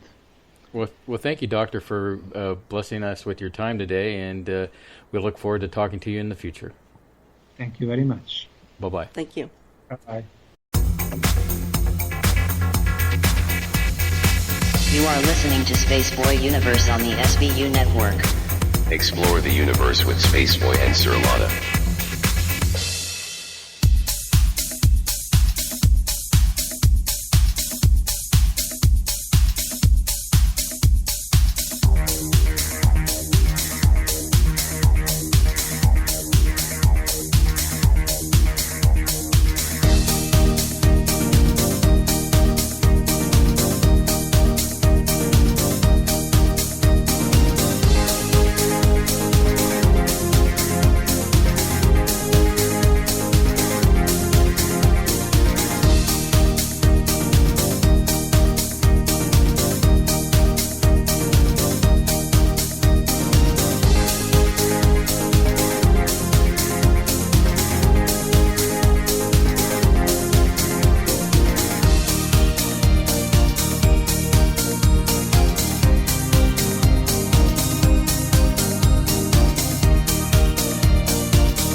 That's right. The phone lines are open. Just want to let you know. And we are live, right, Surlana? Yes, that we are. The phone lines are open if you want to talk about what you just heard.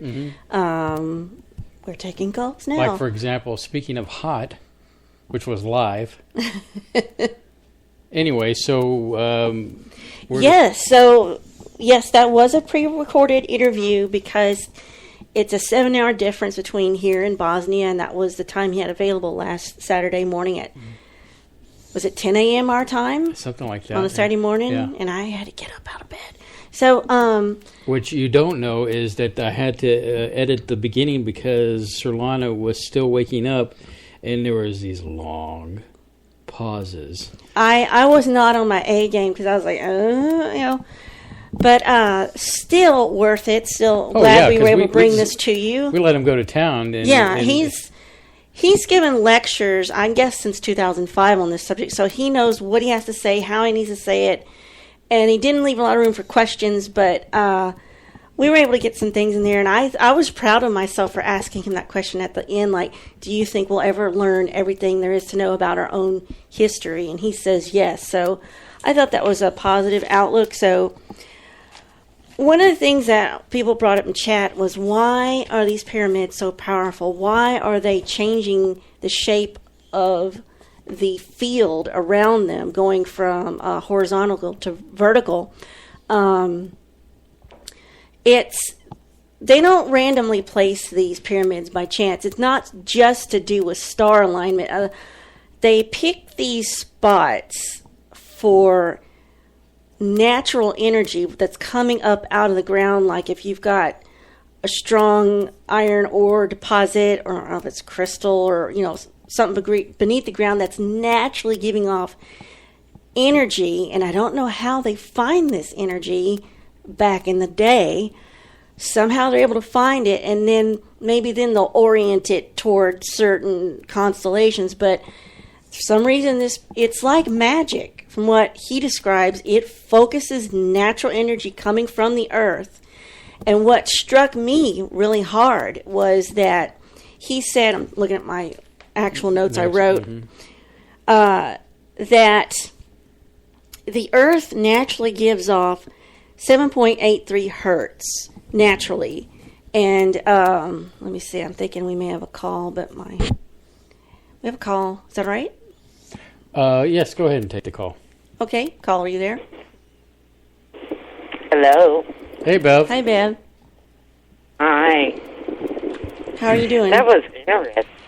Oh, did you like that? Good. Yeah. I've always wondered why they have so much power. Well, I think it's because they focus it over natural areas in the earth. How they find that, I don't know. Yeah. If it's through dowsing or wild. So somehow they're able to find these natural areas on the earth, and they build a pyramid over it, and it focuses. And when he was describing it, it just sounded like magic. And he was saying, the earth gives off the 7.83, and we are supposed to get 7.3 for ourselves. And if you go into the pyramid, they measured 7.83 hertz. And people will go in there, they feel better. If they're sick, whatever's bothering them stops bothering them. Blood pressure goes down. Yeah. Just remarkable. They feel healed naturally. So it's just... I would love for Bob and I to go in there, and maybe when we come out, we wouldn't be in pain.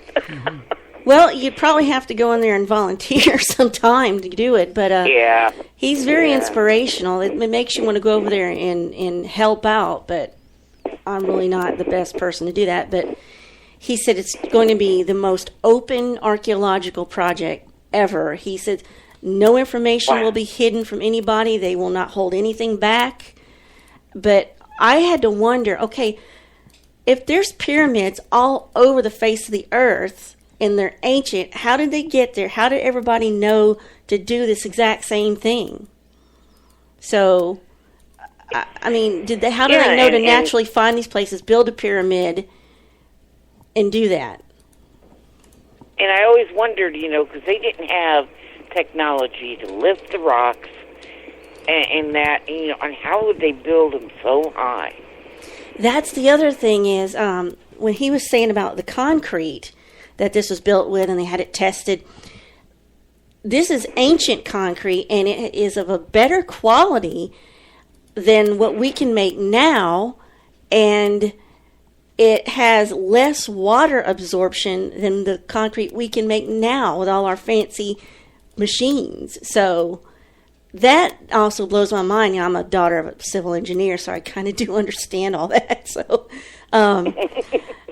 that blew my mind, and I wasn't expecting him to say that, but he says, you know, the Earth gives off that 7.83, and he says up until 1990 things were fine and we were okay, but in 1990 onward, we have the internet, we have Wi-Fi, we have more satellites, we have more wireless phones, and they're getting the hertz and gigahertz, and we're getting increased. Constantly bombarded we're by being this. bombarded by higher. So now the Earth is now giving off 16 hertz, and that's very, very bad for our bodies. Our human bodies can't take it.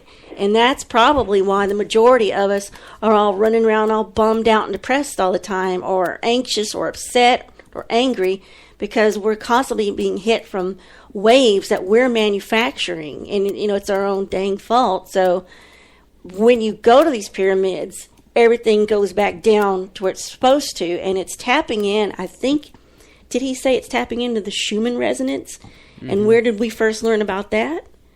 When we learned about Tesla and his life. Right. He was also doing the same thing. So it just underscores that Tesla was a friggin' genius way back in the day, you know, when they were just starting to use electricity to light things. He was going way beyond that. And, you know, another thing that when he was talking about, you know, earthquakes, I wondered, you know, if he thought that there would be a catastrophic earthquake worldwide. Well, funny that you bring up earthquake, because, you know, he did mention that the reason why part of that pyramid was kind of, I guess, deteriorated on one side was because there was an earthquake in that area many years into the past. And it, one of them buried the south wall of the biggest pyramid they found. And they have to uncover it somehow. But the other ones, what fascinated me is, like, he went there on a plane ride to go to the library. He wasn't even into this whole the pyramid thing. And he just happened to glance over at the thing and knew instinctively that was a pyramid and got to work. That's just crazy, isn't it? Oh, yes, indeed. And it's just wild, you know, to think about, you know, how they knew where to place them. Mm-hmm. What's really blowing my mind, if you think about, like you said, where to place them, and you think about how did they do this, and then you've got that aspect of it, the ancient mysteries, and then you have the things that are going on now that just boggle my mind. The fact that here's the dig, here's the photos, here's all the scientific proof, here's him in the hole, here's him inside. I mean, yet you got people who are in his field, who are experts, years and years of doing their own digs and experience, and they're saying, oh, that's not a pyramid. That's not real. And they're looking right at it, you know. So, I just can't believe how ignorant. He says some of it is professional jealousy. Some of it is people who don't want this out because it's going to maybe turn some things on its head. And it kind of reveals more about other pyramids and what their purpose is. And he was saying that everything we've been told about Egypt pyramids and Giza is also a lie. And there's things that they will not let out. There's things that they know that they're not ever going to tell us. So that blew my mind too. Well, you know, it's not uncommon that, I mean, when you go back in time, where scientists have been faced with a new paradigm, if you will, and the scientific community in general has tried to ostracize the people who have created something new that is valid, but the community is afraid to embrace it because it means that they would have to change their way of they've been teaching for so long, or their own thought process, and have to rethink all that. So I think you get a lot of scientists in that general same thing, that the more things change, the more they stay kind of the same. Well, remember he said the top Egyptologist in the business said there can't be a pyramid in Bosnia. There were no pharaohs in that area at that time, so there's not a pyramid there. And there's a pyramid, and there's actually a complex of pyramids. I guess the problem with that statement is that you look at pyramids as an exclusive thing to Egypt. And so you had pharaohs and you had all that. So, naturally, once again, you're dealing with a scientist who, is afraid to change his own way of looking at things. Because, look, there's been pyramids all over the world. You get them in Mexico, you get them in Asia, even some here in America. He said there's one up there, where do you say, Indiana or somewhere? And he says, why aren't you digging on this? He goes, well, we can't get the permits to do that. So they can tie it up in legalities just to keep the truth covered if they want to. And this reminds me of recently the pyramid that was found in Alaska that's supposedly transmitting energy. So, I mean, it's very plausible that these pyramids were used to create some kind of energy or a force and connected things, and it goes back to Tesla. Tesla knew a lot more than he ever told us. To be able to pull power out of the air, and so it's amazing story, and it doesn't surprise me that the scientific community chooses to be like ostriches and bury their heads in the sand. Well, and I think a lot of them are so close-minded to new ideas. That, and I think all of this could lead to the fact of 0-point energy, or something like we would be able to get limitless energy for ourselves, and if there's no profit in it, then there's no point in anybody knowing about it. Right, and that's I that's just shameful. thought of something. What's that? With the pyramids all over the world, I just wonder, if they were using them for some type of communication. Yes, that's what he speculates, too, that they're communicating with somebody going straight up into the space. But it was space, but they're also communicating a communications array around the globe. And we're looking at these structures, and they're ancient. So they've been here forever. So over the course of time, can you imagine, like, for example, your home, for example? Do you think in, let's say, 100 years' time, after you're gone, that your home is going to remain the same? Or let's take it even 500 years. Do you even think that your subdivision or your area that you have, houses in your area would be the same?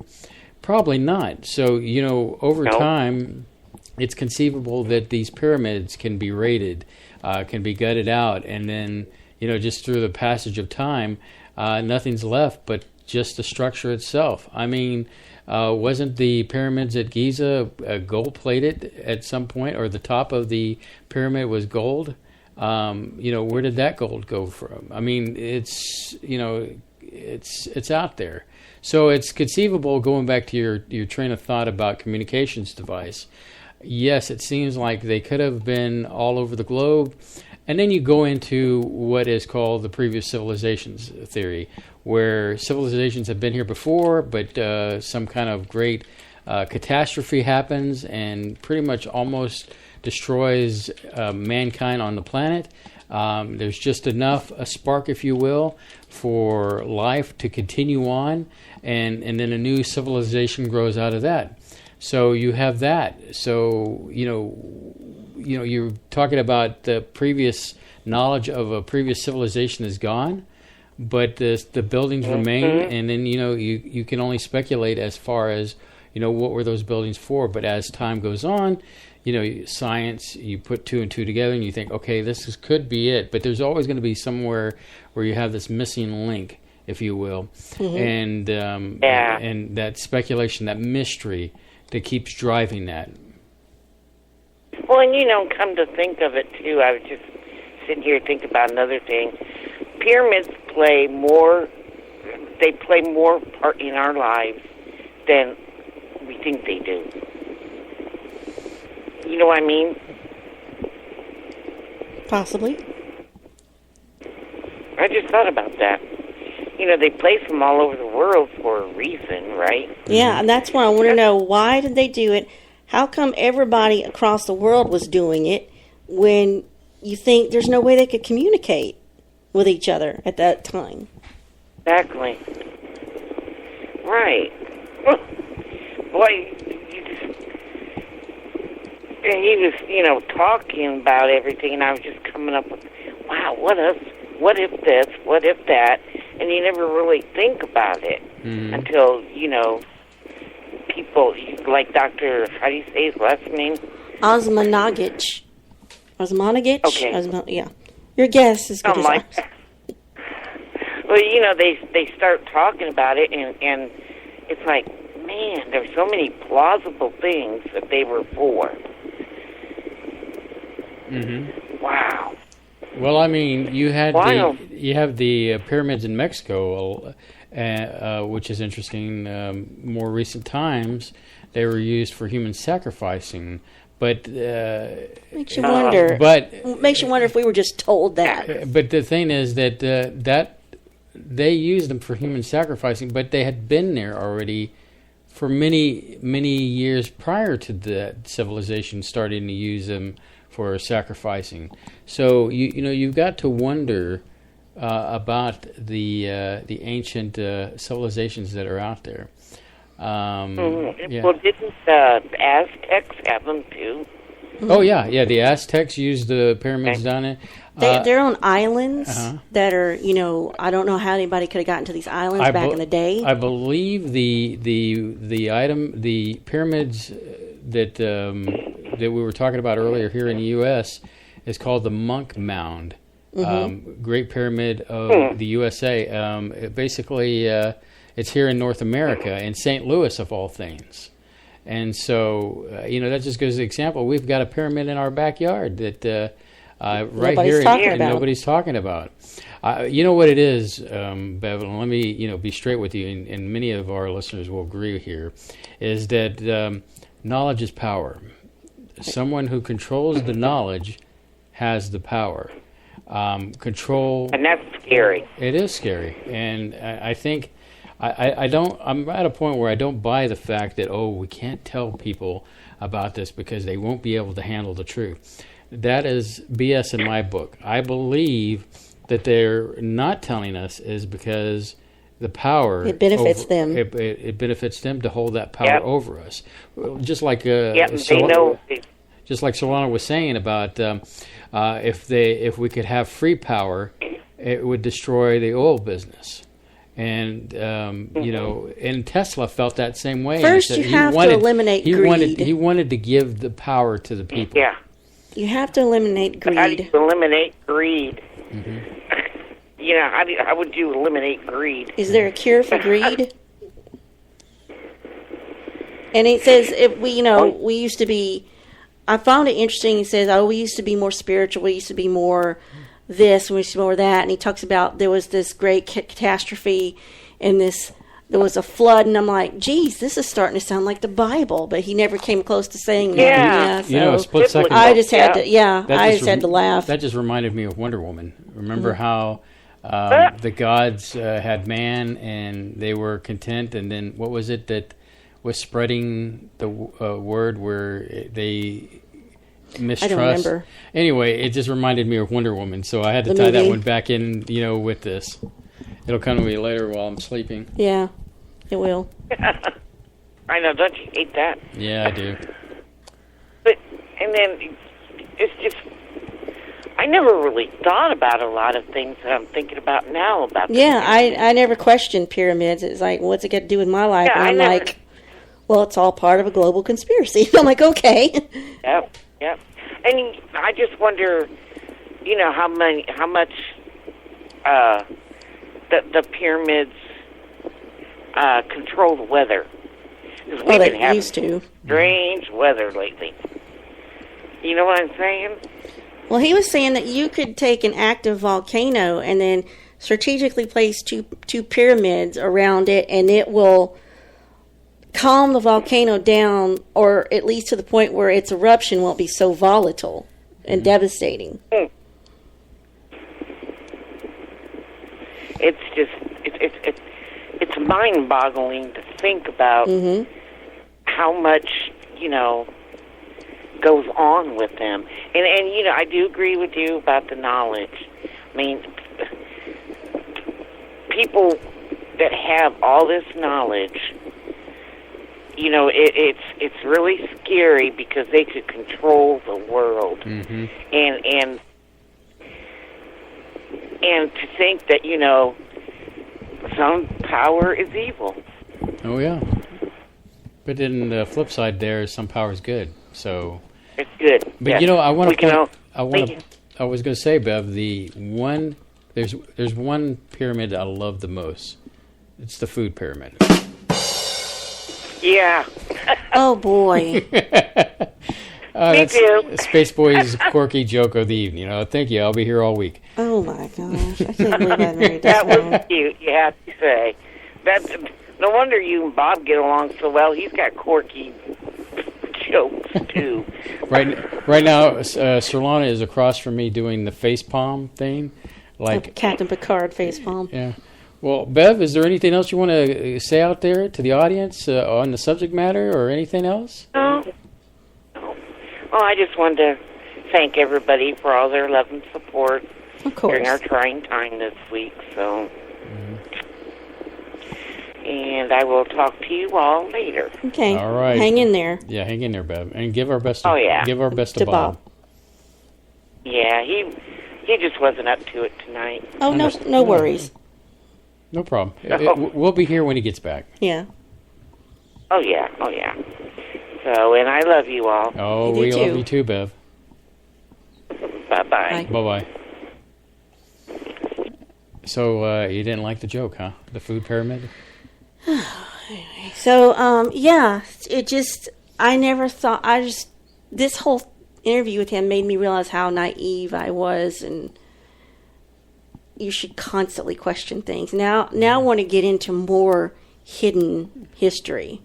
Well, I agree with you. I love history, and hidden history and mysteries of the universe are definitely up our alley when it comes to our talk show. And it's that quest to find. I don't know. I guess it's like Indiana Jones tomb raiding, or Laura Croft looking for a tomb, or that mystery and unlocking the knowledge that.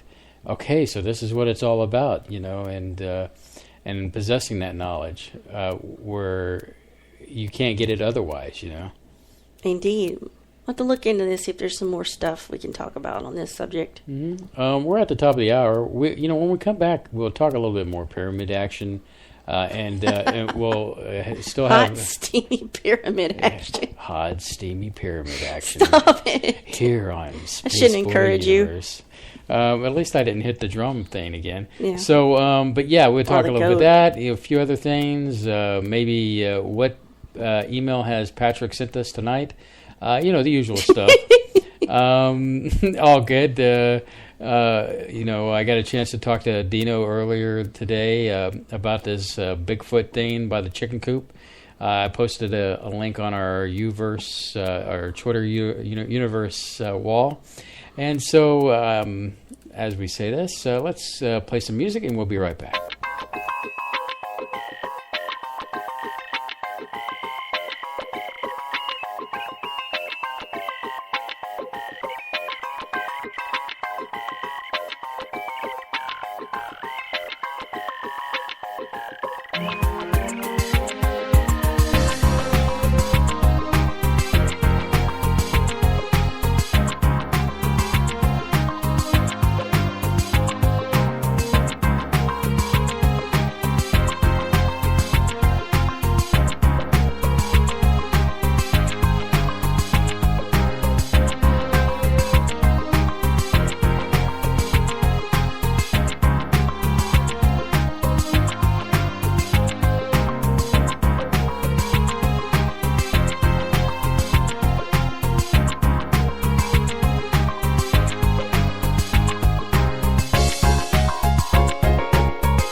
Hey, we're back. Hey, before we get any further, I just want to point out that we were trying to get Carrie Cassidy on this week, but unfortunately, scheduling was hard between her and ourselves.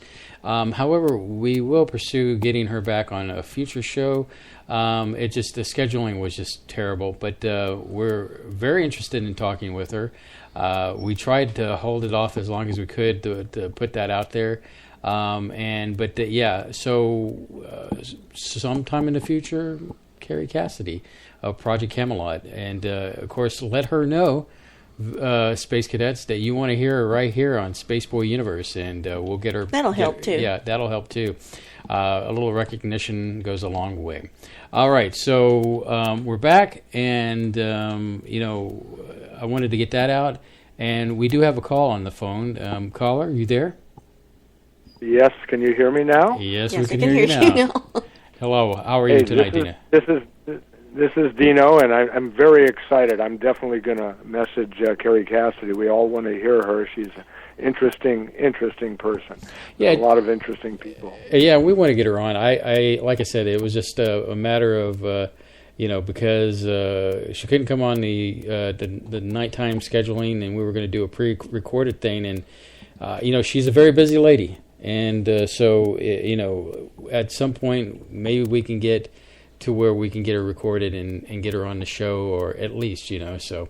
But you know how it is. Space Cadets, do your part, yeah. And, Yeah, she's always on the road a lot, too. She travels to Europe and then back and then all over.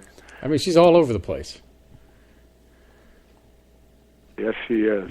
Well, I had spoken with you. Hello, Surlana. I had spoken with you earlier about several people have seen these two photos that I posted, and they're allegedly of a Sasquatch. And the reason I believe in him so much is I have known the person, the guy that took these pictures 3 years ago on his property. I've known him since high school. Known his family, I've known him, and he goes up to this property. It's his own property that is way up in Northern California, and it is surrounded, it's private, but it's surrounded by national forest, so it's extremely remote. He doesn't usually bring people up there with him. He has a small house up there, and then this chicken coop, which is, I don't know how many yards, a few yards from the house. Right. And he likes to be alone up there. He's kind of semi-recluse. I mean, I talk with him on Facebook, and once in a blue moon, he'll pick up his phone every few months. And so I don't think it's a fake. And if anybody has seen these photos that have probably been spread around the internet now, it was me that did it. He didn't want the publicity, so I will not mention. But this person has smelled musky odors around his property for 10, 15 years. He does take pictures of wildlife, but he a couple of years ago bought a trail cam, and as I understand it, these trail cams trip and throw out a quick flash whenever something crosses their range, their path.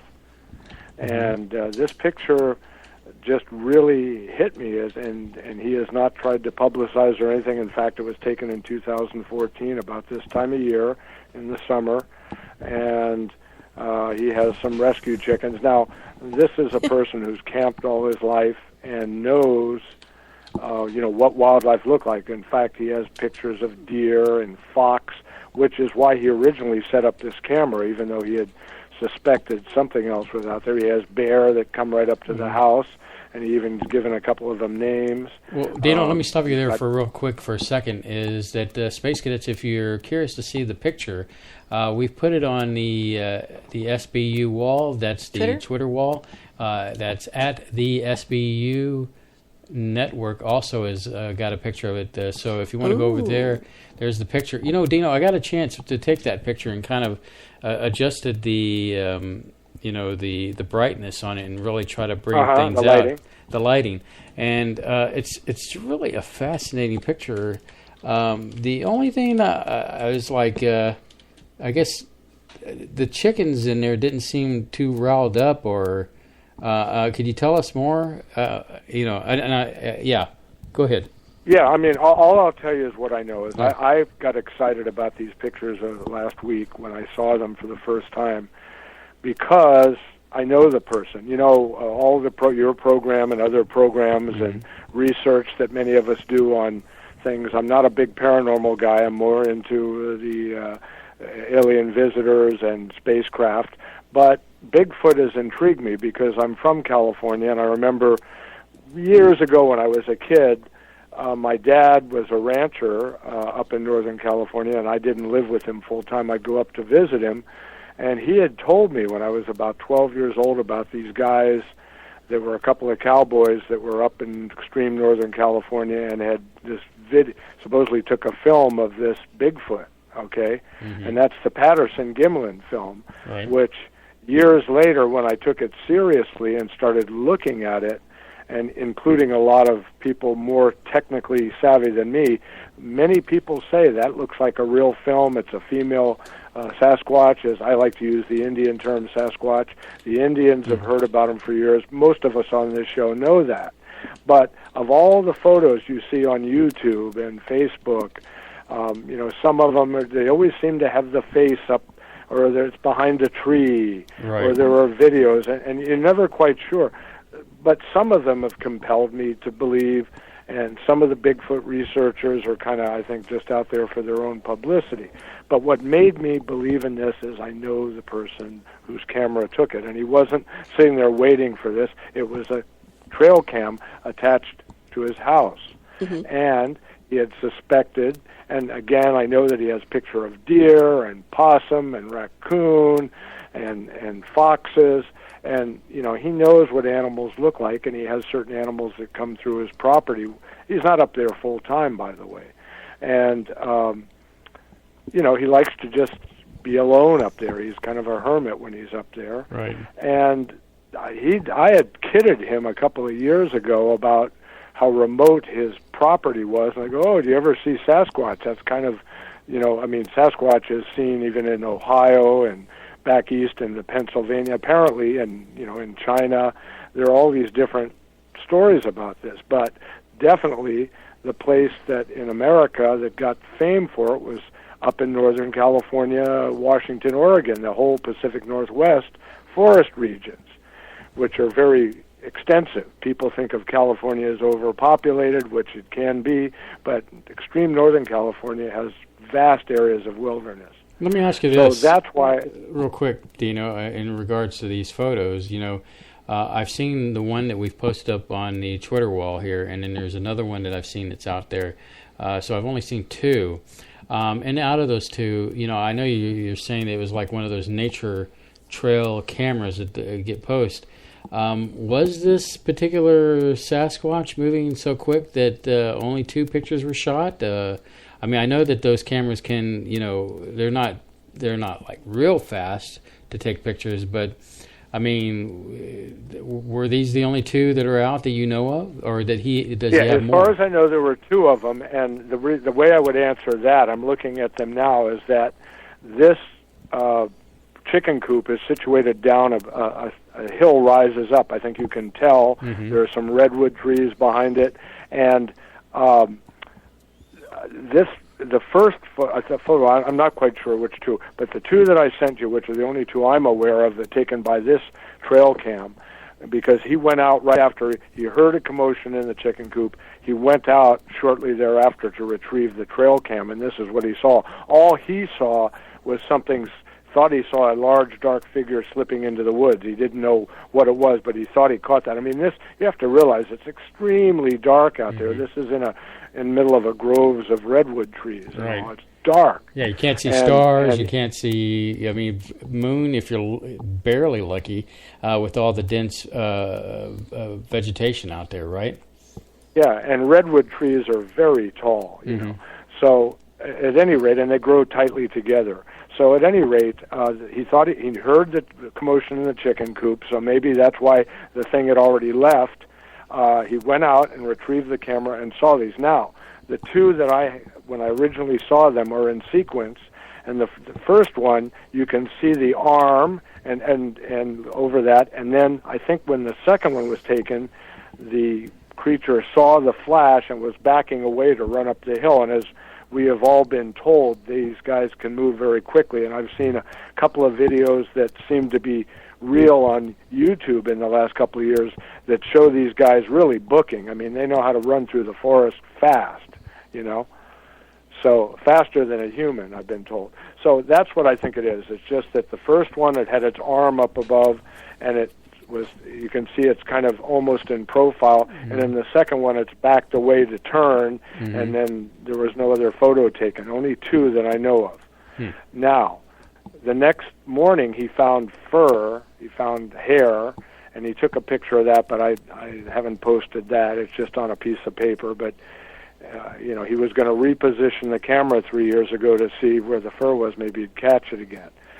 All I know is that somebody on another site found this exact chicken coop. It's a prefab, and you can get it in a catalog. And they mention the name of it, and it says in the catalog, I saw the posting, that this is like 38 inches high. So the height from the ground up to the peak there is probably just under 4 feet, which helps you judge the height.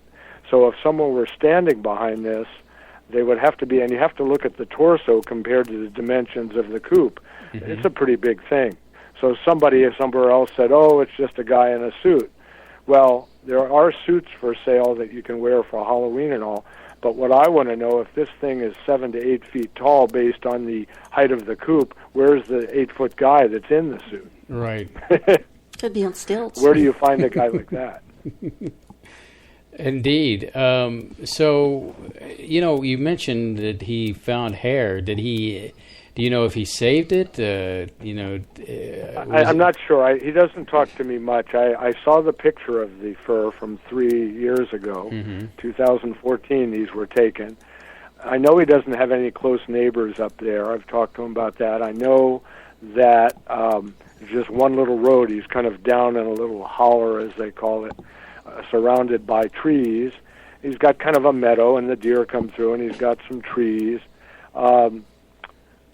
The negatives, because I didn't know that, but I've heard people comment on this. One guy said, well, the eye shine, which there was another thing that struck me, you know, that it looks rectangular. But I'm wondering if that could be an effect of the pixels of the trail cam. I mean, it's not a Hasselblad, you know. Right. I don't know what the resolution. And the second thing is, you know, the flash. When you have a flash, yeah, sometimes they say, well, the eyes should be round. Well, I don't know, maybe. But I can tell you, it's not someone else. He doesn't usually bring people up there with him. He doesn't have close neighbors.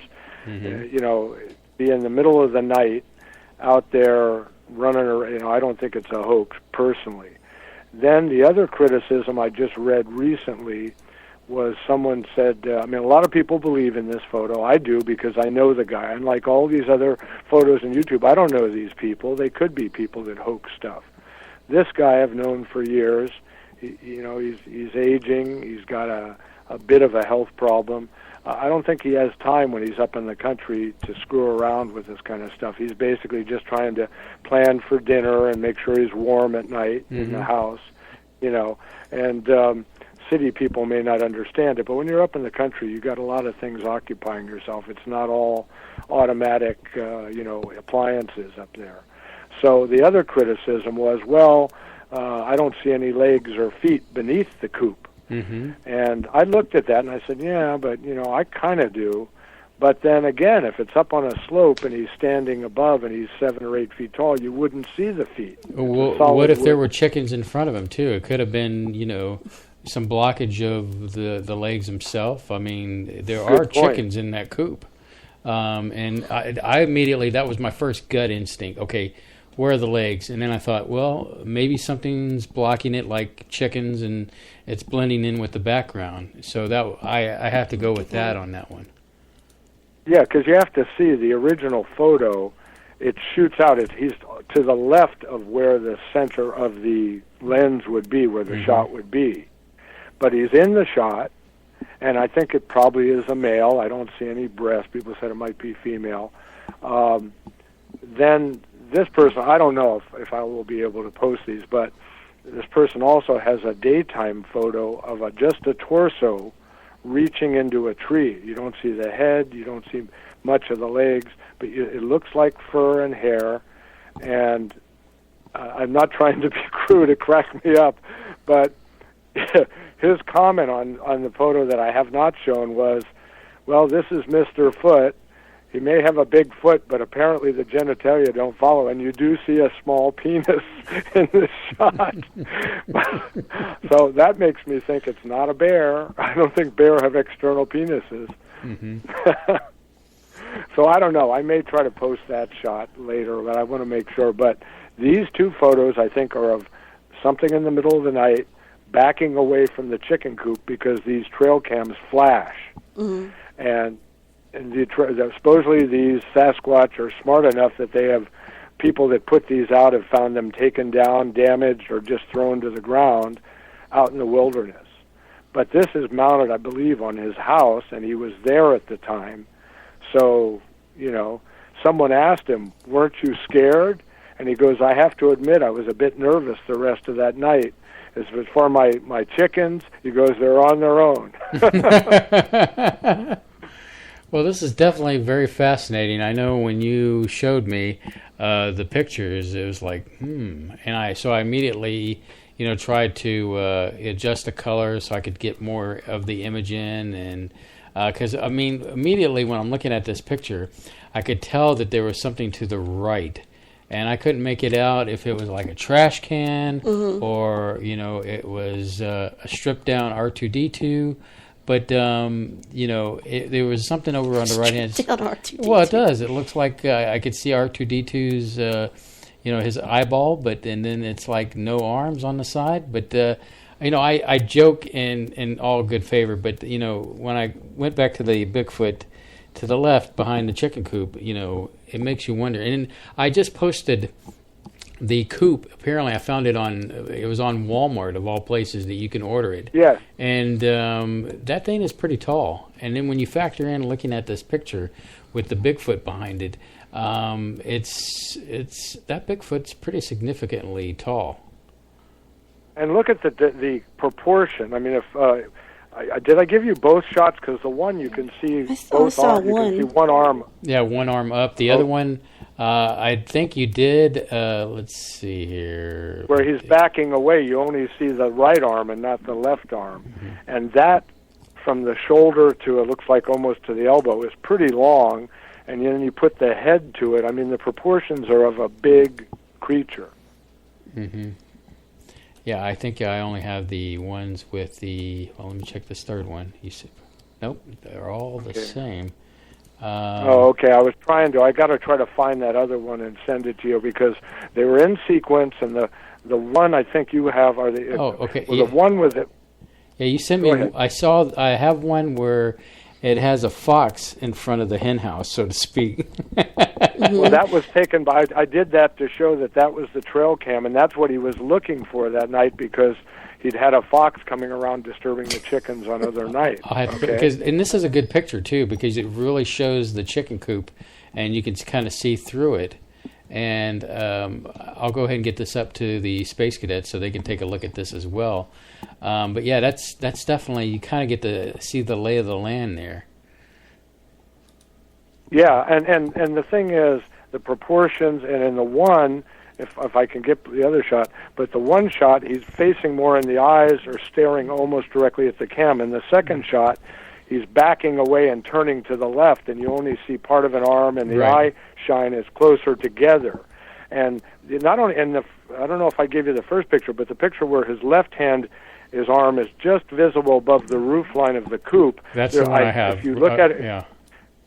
Okay, well, if you blow it up and then take a magnifying glass, I see a little bit of shine like fingernails on the left arm. And I only saw it when I blew up the picture, and then because it's the same type of shine as on the eyes, so it shows that the light source was hitting the front of him. And so when the second one, where you don't see the other arm and the eyes are closer together, someone was saying, oh, uni-eye. Well, I think it's the pixels made it look like it. But then I realized, no, he's backing away and turning away. So in that millisecond that the shot caught him before he disappeared, the eyes would be closer together. That and kind of streaking, because you might get that effect with something because apparently the Sasquatch is in motion, so because you get that blur effect. So there you have it. There you have it. So if indeed the Sasquatch had been still during that picture, and because think about it, these nature camera things, how do they work? They work with motion. So they click when they detect motion. So the Sasquatch was in motion, thus the eyes look a little weird because the Sasquatch was in motion. So I could buy that and believe that, and why the eyes look a little odd because of the streakiness. Well, this guy that I've known since high school, I don't know if he wants to play a trick, but he has a few other friends that still know him. One guy went to high school with us that recently befriended him through me, and this other guy was even closer to him in high school. They were buddies even more than me, and the guy asked, "What is that a picture of?" When I brought it to his attention, and my friend told him that's Bigfoot. And he wouldn't lie to a couple of us, maybe if he was just ribbing me. So that's why I'm so excited about it. And, of course, people can say, well, it's not enough evidence. Well, most of the pictures and photos I've seen of Bigfoot, they don't show the face usually. Mm-hmm. And it's so distant you can't make it out. But if you do what you did, Space, and you blow this up and all, you can definitely see a head, and it's covered with furry hair, and, and the whole body is. And it definitely moved fast. And I asked him, have you ever? He says, for years I've suspected it. This is long last. I found it. I found a shot that showed it. And it was when I was there, and it was when I heard a commotion in the coop. And he said, and I've seen his shots, and that's why I included the fox, because that's the same camera and the same location catching a fox going through, trying to mess with the chickens. Mm-hmm. So anyway, it was very exciting to me a few days ago when I found it, and I debated, but I thought, heck, it's out there. I'm going to connect it, and I'll just make sure his name is not connected, Right. And but I know the location. I know where it is. I know that he wouldn't pull a trick on me. And he has a couple of other shots. One taken during the daytime, that's just the torso, as I said, and I'm not as sure about that one. And but I know that these were taken by his trail cam, because he's had one for about 3 years, and he catches all kinds of wildlife on it. And that's not a deer, and it's sure not a bear. Mm-hmm. And it's on 2 legs, and maybe you can't see them, but I think we've explored one of the reasons that are, I think, plausible reasons why you would not see the legs below the chicken coop there. And we found the chicken coop. It's not, it's something that he obviously found as a prefab. He didn't build it. He assembled it. Right. So I'm just excited about it, and it makes me even more believe that there is some kind of a creature out there. American Indians going back centuries have talked about it, and we've heard many shows where people are hunting it, but some of the best results seem to be not on a dumb TV show where a big guy hoots and hollers at midnight and they go traipsing through the woods with night vision, and they never seem to. They hear a noise or they hear some knocking of wood, but they never seem to catch a shot like this. Indeed. Thanks for sharing these pictures, and I do find the subject matter pretty interesting, because it goes back to when I was a kid and all the books that I used to read, the paperback books. Yes, Surlana, I did read books when I was a kid. I'm a busy lifestyle now. The scholastic books, and one of the different books I would get would be anything on Sasquatch, because it was just a fascinating read on cryptozoology, and so it's always kind of cool. And it doesn't surprise me that you find a lot of the Sasquatch sightings through, the west area, all the way to California and into I guess Nevada and all these areas, because you got sightings. We were talking about the Skinwalker Ranch, and and that issue, and then just different sightings, through the Northwest. It seems like it's so easy to hide in there because like you were saying, the trees are so close together, and it creates a canopy that you can't you could fly over a lot of this and can't even see the bottom and see what's actually there. So no telling, but really great stuff, and we appreciate you bringing it to our attention here at the Universe. Yeah, I'm only doing it because I want the truth to get out. I mean, if this guy wanted to profit from it, or if he even wanted the fame from it, he would have done it himself, And like I say, I just learned about this now, and he took that, or his camera took the shot in 2014. And the other thing is that if we get the truth out there, I mean, we've all seen a lot of these videos.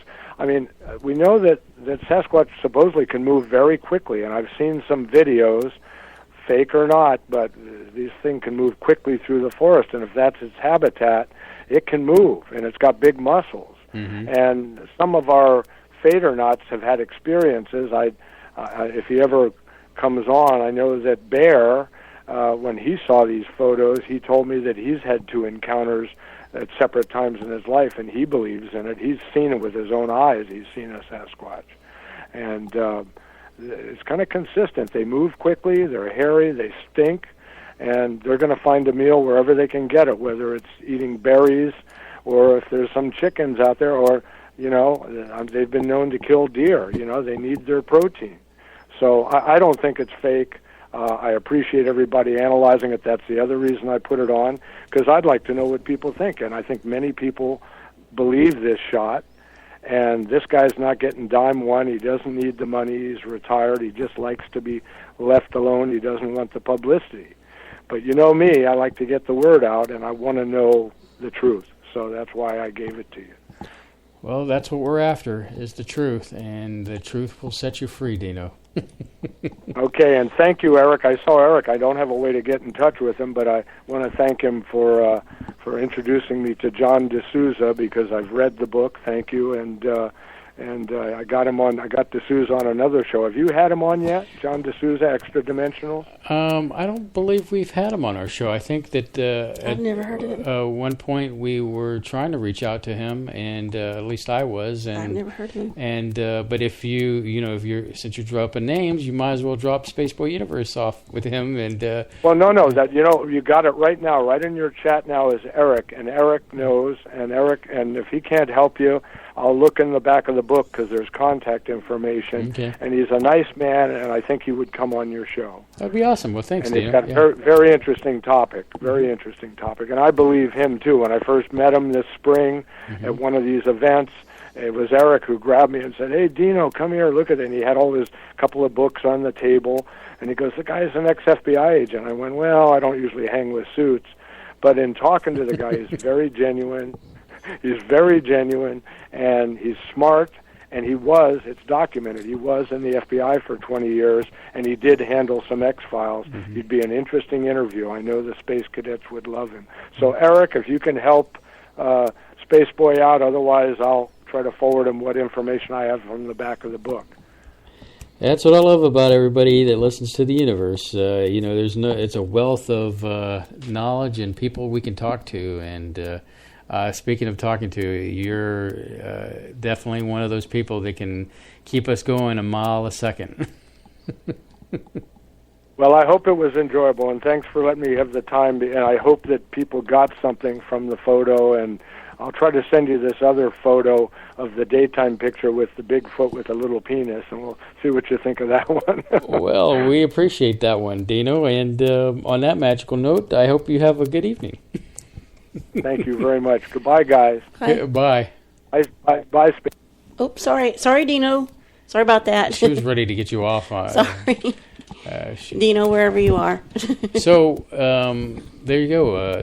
Those pictures, I had talked to Dino earlier today and via messaging, and he sent me those pictures, and very interesting, to say the least. And so, switching gears a little bit, Monday is Stan Romanak's court case.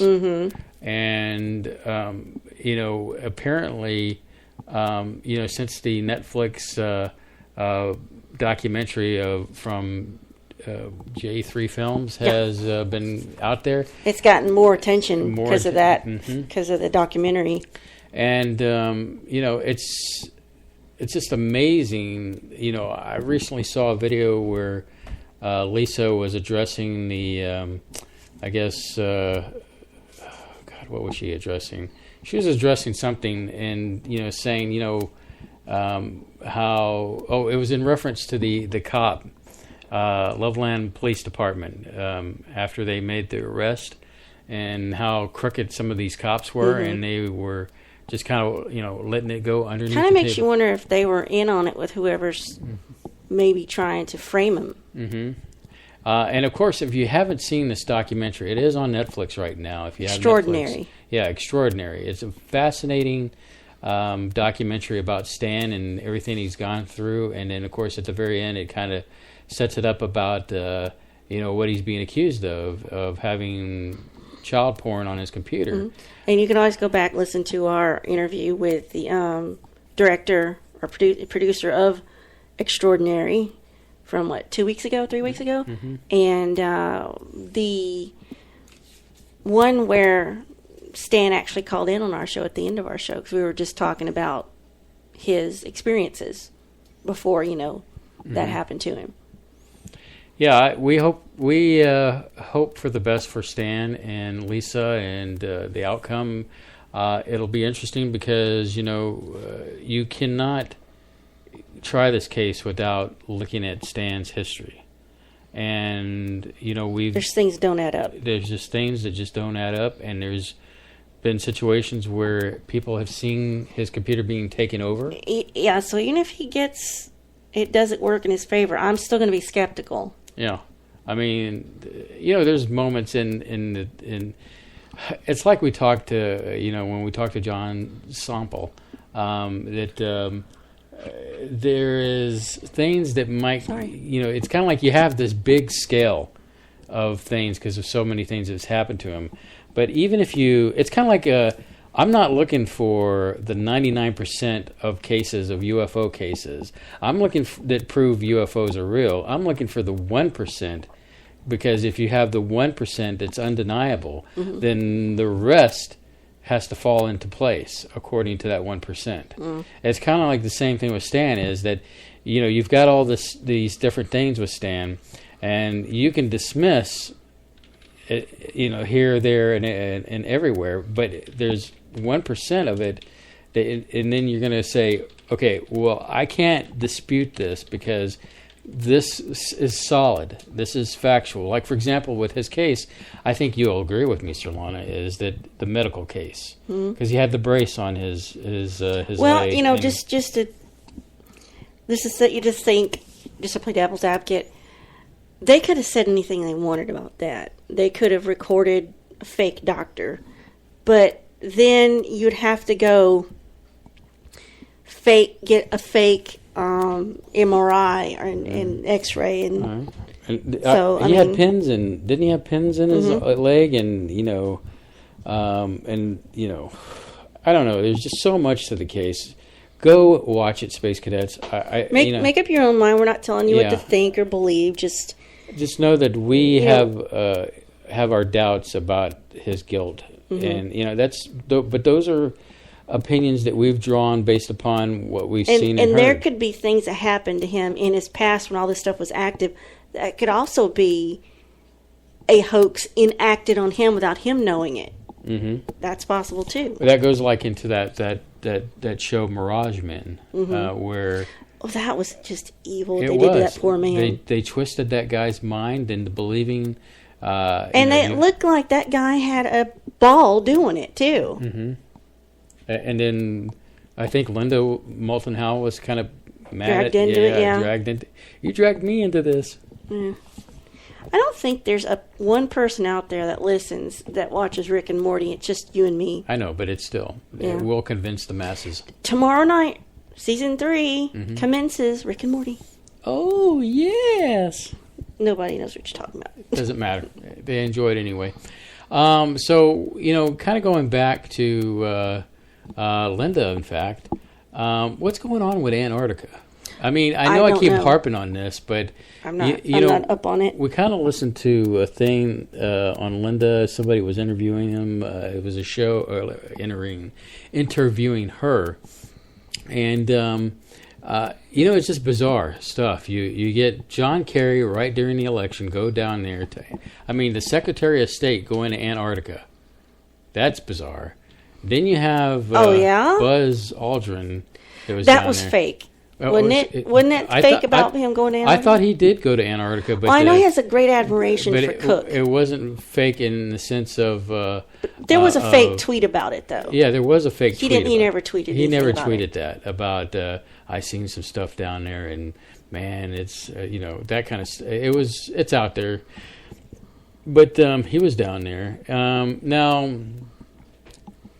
depending on what your sources are or what you believe is, that one, Antarctica is the South Pole, and has a view of the terrestrial sky from that angle. Where if something was going to be heading towards, did I say celestial? Terrestrial sky. Oh, yeah, celestial sky. Thank you. Always there, beating me down. Well, no, it's just that. That's fine. Let's move on. And so, because time's limited. Whatever. I love you, Surlana.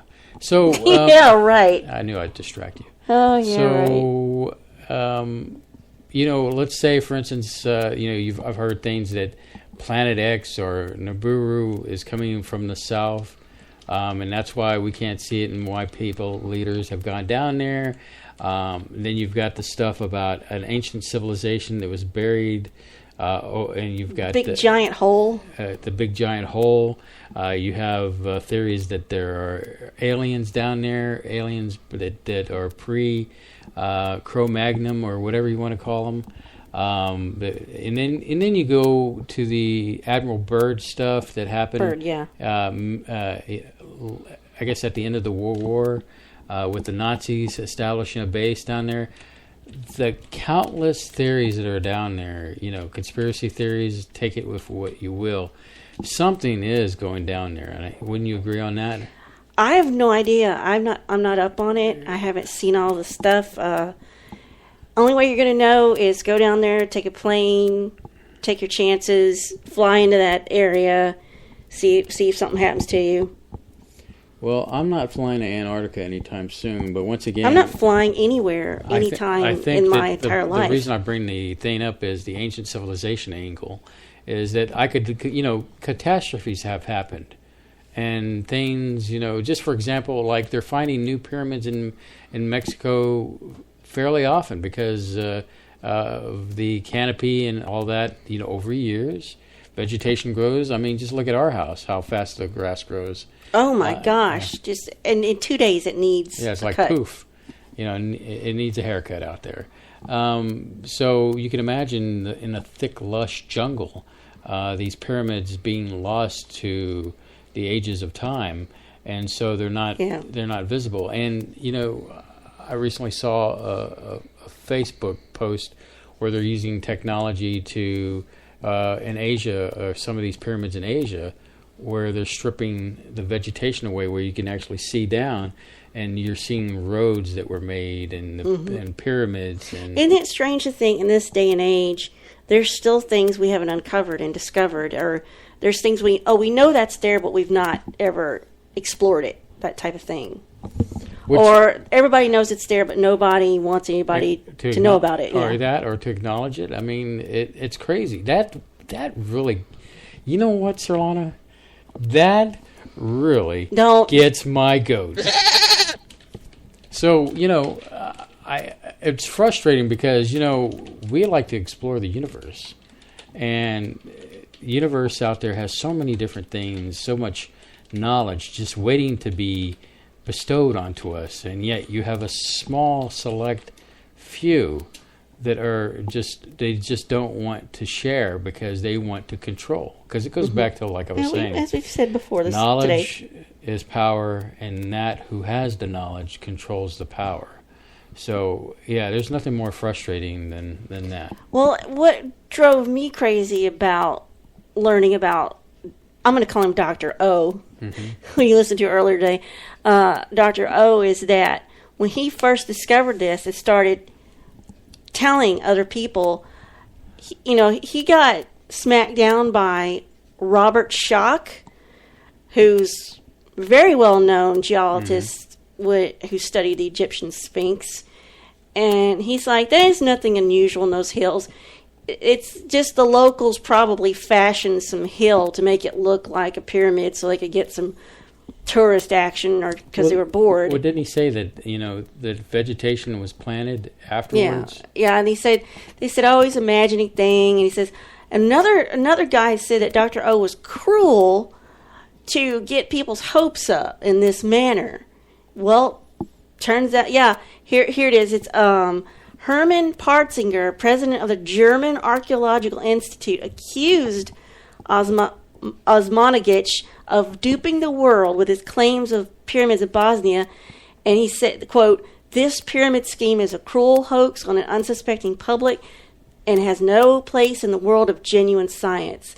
And there it sits, and people are uncovering it, and there's photos, and they're down there in the hole, and there's evidence. There's evidence. You look at the Twitter wall, Twitterverse wall here, and you see the different things. It's undeniable what we're looking at here. And what gets me is that you just have these. I mean, he invited some of them to come to this pyramid, and I think I can't remember who it was. There was a few of them that were there for 2 days and left, and like, okay, I'm drawing my conclusions based. I was like, wait a second, yeah, like that. They glanced at it, Yeah. But he has what he called in the interview. Remember, he said, independent international verification, scientific verification. Mm-hmm. Volunteers came. They're experts in their field. They're legit with equipment. And, all you got to do is walk over there and say, okay, those are pyramids. And then they do the carbon dating and they do all the tests. Yeah, there it is. Just, I don't get what some people's deal is. Sis, it's never too early to start drinking. I don't have any alcohol. I'm sorry. I'm trying to keep you sober during the show, and because we all listened to your Sweet Tea and Sarcasm episode where you made margaritas for Cinco de Mayo. That was some intense tequila, let me tell you. Yeah, it was good. I actually had a cup. It was delicious. But anyway, let's have more. But yeah, it is what it is, Surlana, in the sense that it goes back to scientists in general, in the community choose to put their blinders on for whatever reasons, But he not only did it, and we'd say found a pyramid, but there's more than just one. It's a complex of pyramids, and so he got to name them. I think that's cool. He gets to name the pyramid, and the Pyramid of Love. Yeah, he says he wanted to give them positive names because he says words have power. I see, and I think I wanted to ask him why dragon, the dragon pyramid. What was the was it just to be powerful, and that was a powerful pyramid, or? But I mean, the love pyramid. You had the sun pyramid, the moon pyramid. And since 2010, people have been coming from Peru, Argentina, Malaysia, Australia. The tourist industry. He said in the interview that people were from the science community and others around that area were writing in and saying, "Oh, they're gonna damage this, blah blah blah, and you should put a stop to this." So I guess the president went and looked at the site, and he's like, "Keep doing your job. Don't worry about this. It's good for our history. It's good for tourism. It's good for the economy. Keep at it." So he's got the governments behind him. Yeah, why wouldn't they? I think it's great. I mean, it gets people there, and it's fascinating to see and hear about all the people all over the world wanting to go there. And I was doing a search on different information on the subject matter, and I thought I saw where you can book a trip to be a part of it and help out. And so it's just really, looking at these pictures, it's just hard to believe that there's not, that people are going to be haters. Yeah, and how can you doubt? I mean, there's video and there's photo. I'm like, there it is, right in front of your face. What is your problem? So, So let's shift gears. Did you ever get a chance to look at if we have any Patrick mail? I looked. I didn't see anything other than his usual dream cognition experiment ones. So, in fact, he just sent a new one. Patrick's Spore is a friend of the universe, and if you want to check out his experiment, go to spaceboyuniverse.com, and there is a link towards the bottom. There's synchronicity right there. What happened? He wrote to you and me, and he says, John D'Souza's name. He's promoted a couple of books. He was only on for an hour. You should get him as a future guest. Huh. Well, there you go. It must be fate. Must be fate. And usually when it comes from Patrick, it must be good. So, well, that's good. Yeah, we'll probably reach out to him and get him on the show, and it should be good. I believe that Reverend John Polk, which birthday tomorrow, in about 11 minutes, had him on his show, I believe, at one time. Oh, yeah. Yeah. So, it's all right. You were having one of those out-of-body experiences. Could be. That could be. A little play on words there. But let's see, what else, Surlana? We've got a few more minutes here. Anything comes to mind? I hate the fact that we're so close. Well, I don't have anything to tell y'all about August. Well, you'll just have to stay tuned. We had a lot of irons in the fire that didn't pan out, and so now we're trying to scramble. And it could be that it's summer vacation and people are out and they're just not checking their things or doing the interviews or whatever. But then some people I just flat out give up on. I'm like, well, they don't want it. They don't want it. So I do have some ideas. I got to run them by Spaceboy, but they're not necessarily guest-worthy topics, but maybe I could find somebody. She brought up a good thing, and I think that it's been a while. I mean, I do love a good conspiracy theory. But I want some more recent ones. Right, and I think we can dive into something like that. It's a good subject matter. Of course, as always, if the audience has a topic that they would love for us to cover. Or somebody you want us to talk to. Yeah, exactly. Or interview. Reach out to whoever you want us to talk to and put them in touch with us. And keep in mind, we don't just talk about fringe science. We have history, gaming, music, pop culture, and technology, which pretty much covers everything in the whole universe, really. Yeah, so, put them in touch, and we'll, we will appreciate you beyond belief, Space Cadets. No, we're not getting waffles tonight or pancakes. No, we're conserving. Yeah, we're conserving. And although pancakes will be in my dreams. I was looking, when we went to Burger King today, 4 or 5. They had those pancakes. Man, those looked good. Yeah, but you couldn't get them right Yeah, then. I know. I was feeling like jilted. So, but, yeah, it is what it is. Anything else? Well, let's see. I didn't know we were going to, fall so short of I the... know. It's like, holy smokes, we're going to get a D- from Patrick tonight. Yeah, well, I saw... I'm not going to mention names. I saw somebody being interviewed by another person, or...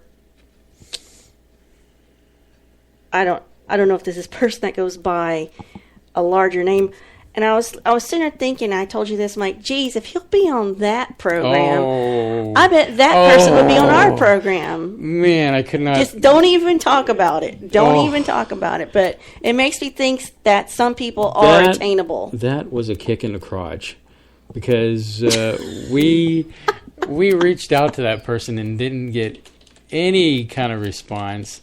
And clearly that person got interviewed by something or someone who is like just don't even go there. You just ripped the Band-Aid off me and took about 4 feet of my hair off my arm. It's somebody that's got something on a YouTube? big video network, and they're sort of questionable. Don't know. I'll tell you who it's not.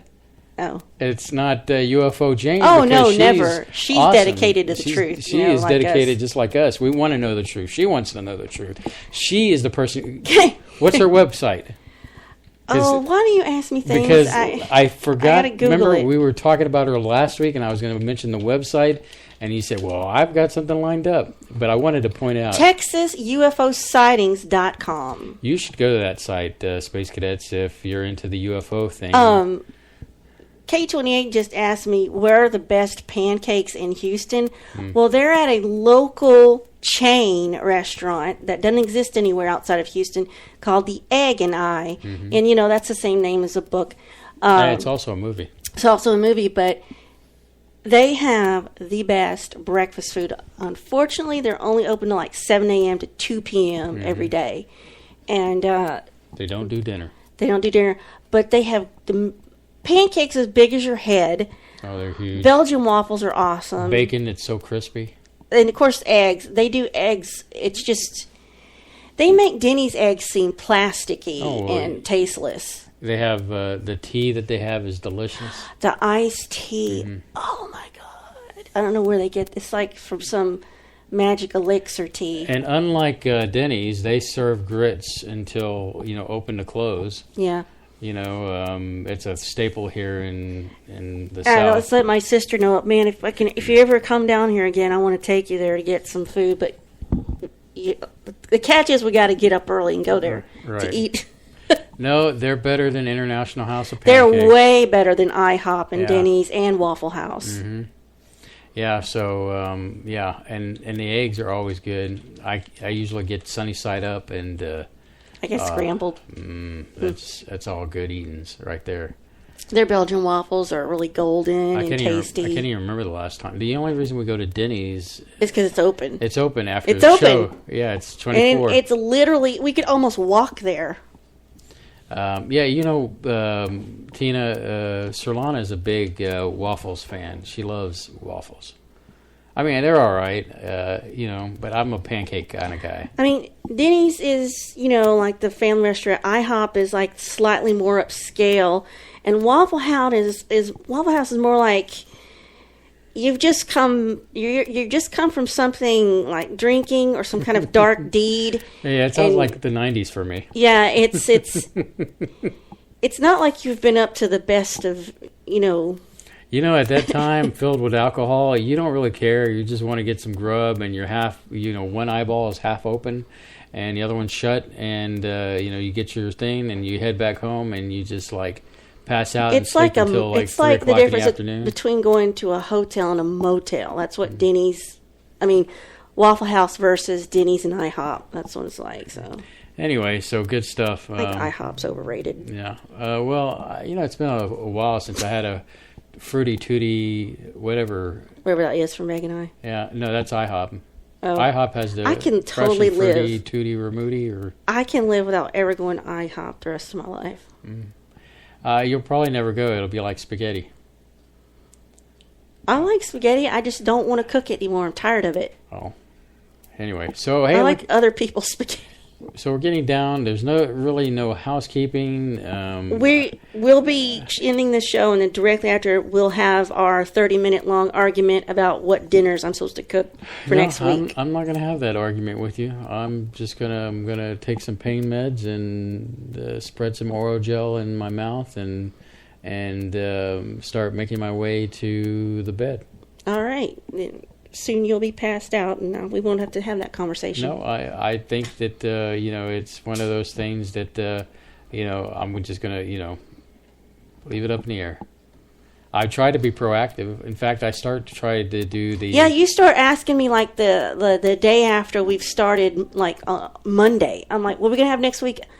I don't know. And then I do Let's just eat gravel. And then I try to do it Saturday to be proactive. I'm so sick of everything. I'm sick of cooking. I'm sick of cleaning. I'm sick of going to the store, I'm sick of picking it up, I'm sick of putting it up. I'm tired of it. All right. I don't know what to do. Space Cadets, if you saw that picture I posted earlier with the alien and the pulsing thing, well, that's my eyeball right now.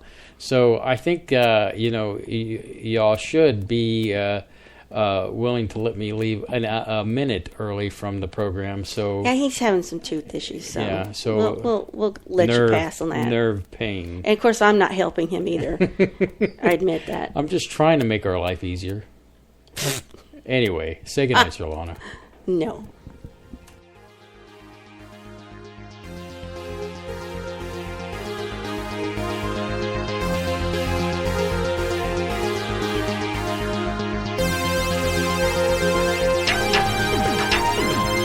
Spaceboy Universe is hosted by Spaceboy and Surlana. Executive producer is Surlana. Social media producer is Dennis Koch. Associate producer is Lee Ann Cordes. Music production is Spaceboy of SpaceboyMusic.com. Special thanks goes out to Lee Ann K, K28, Mark S, and Bob N. This has been a Spaceboy Universe production. Support the universe by exploring Spaceboy Universe with Spaceboy and Surlana. Sweet dreams, Space Cadets.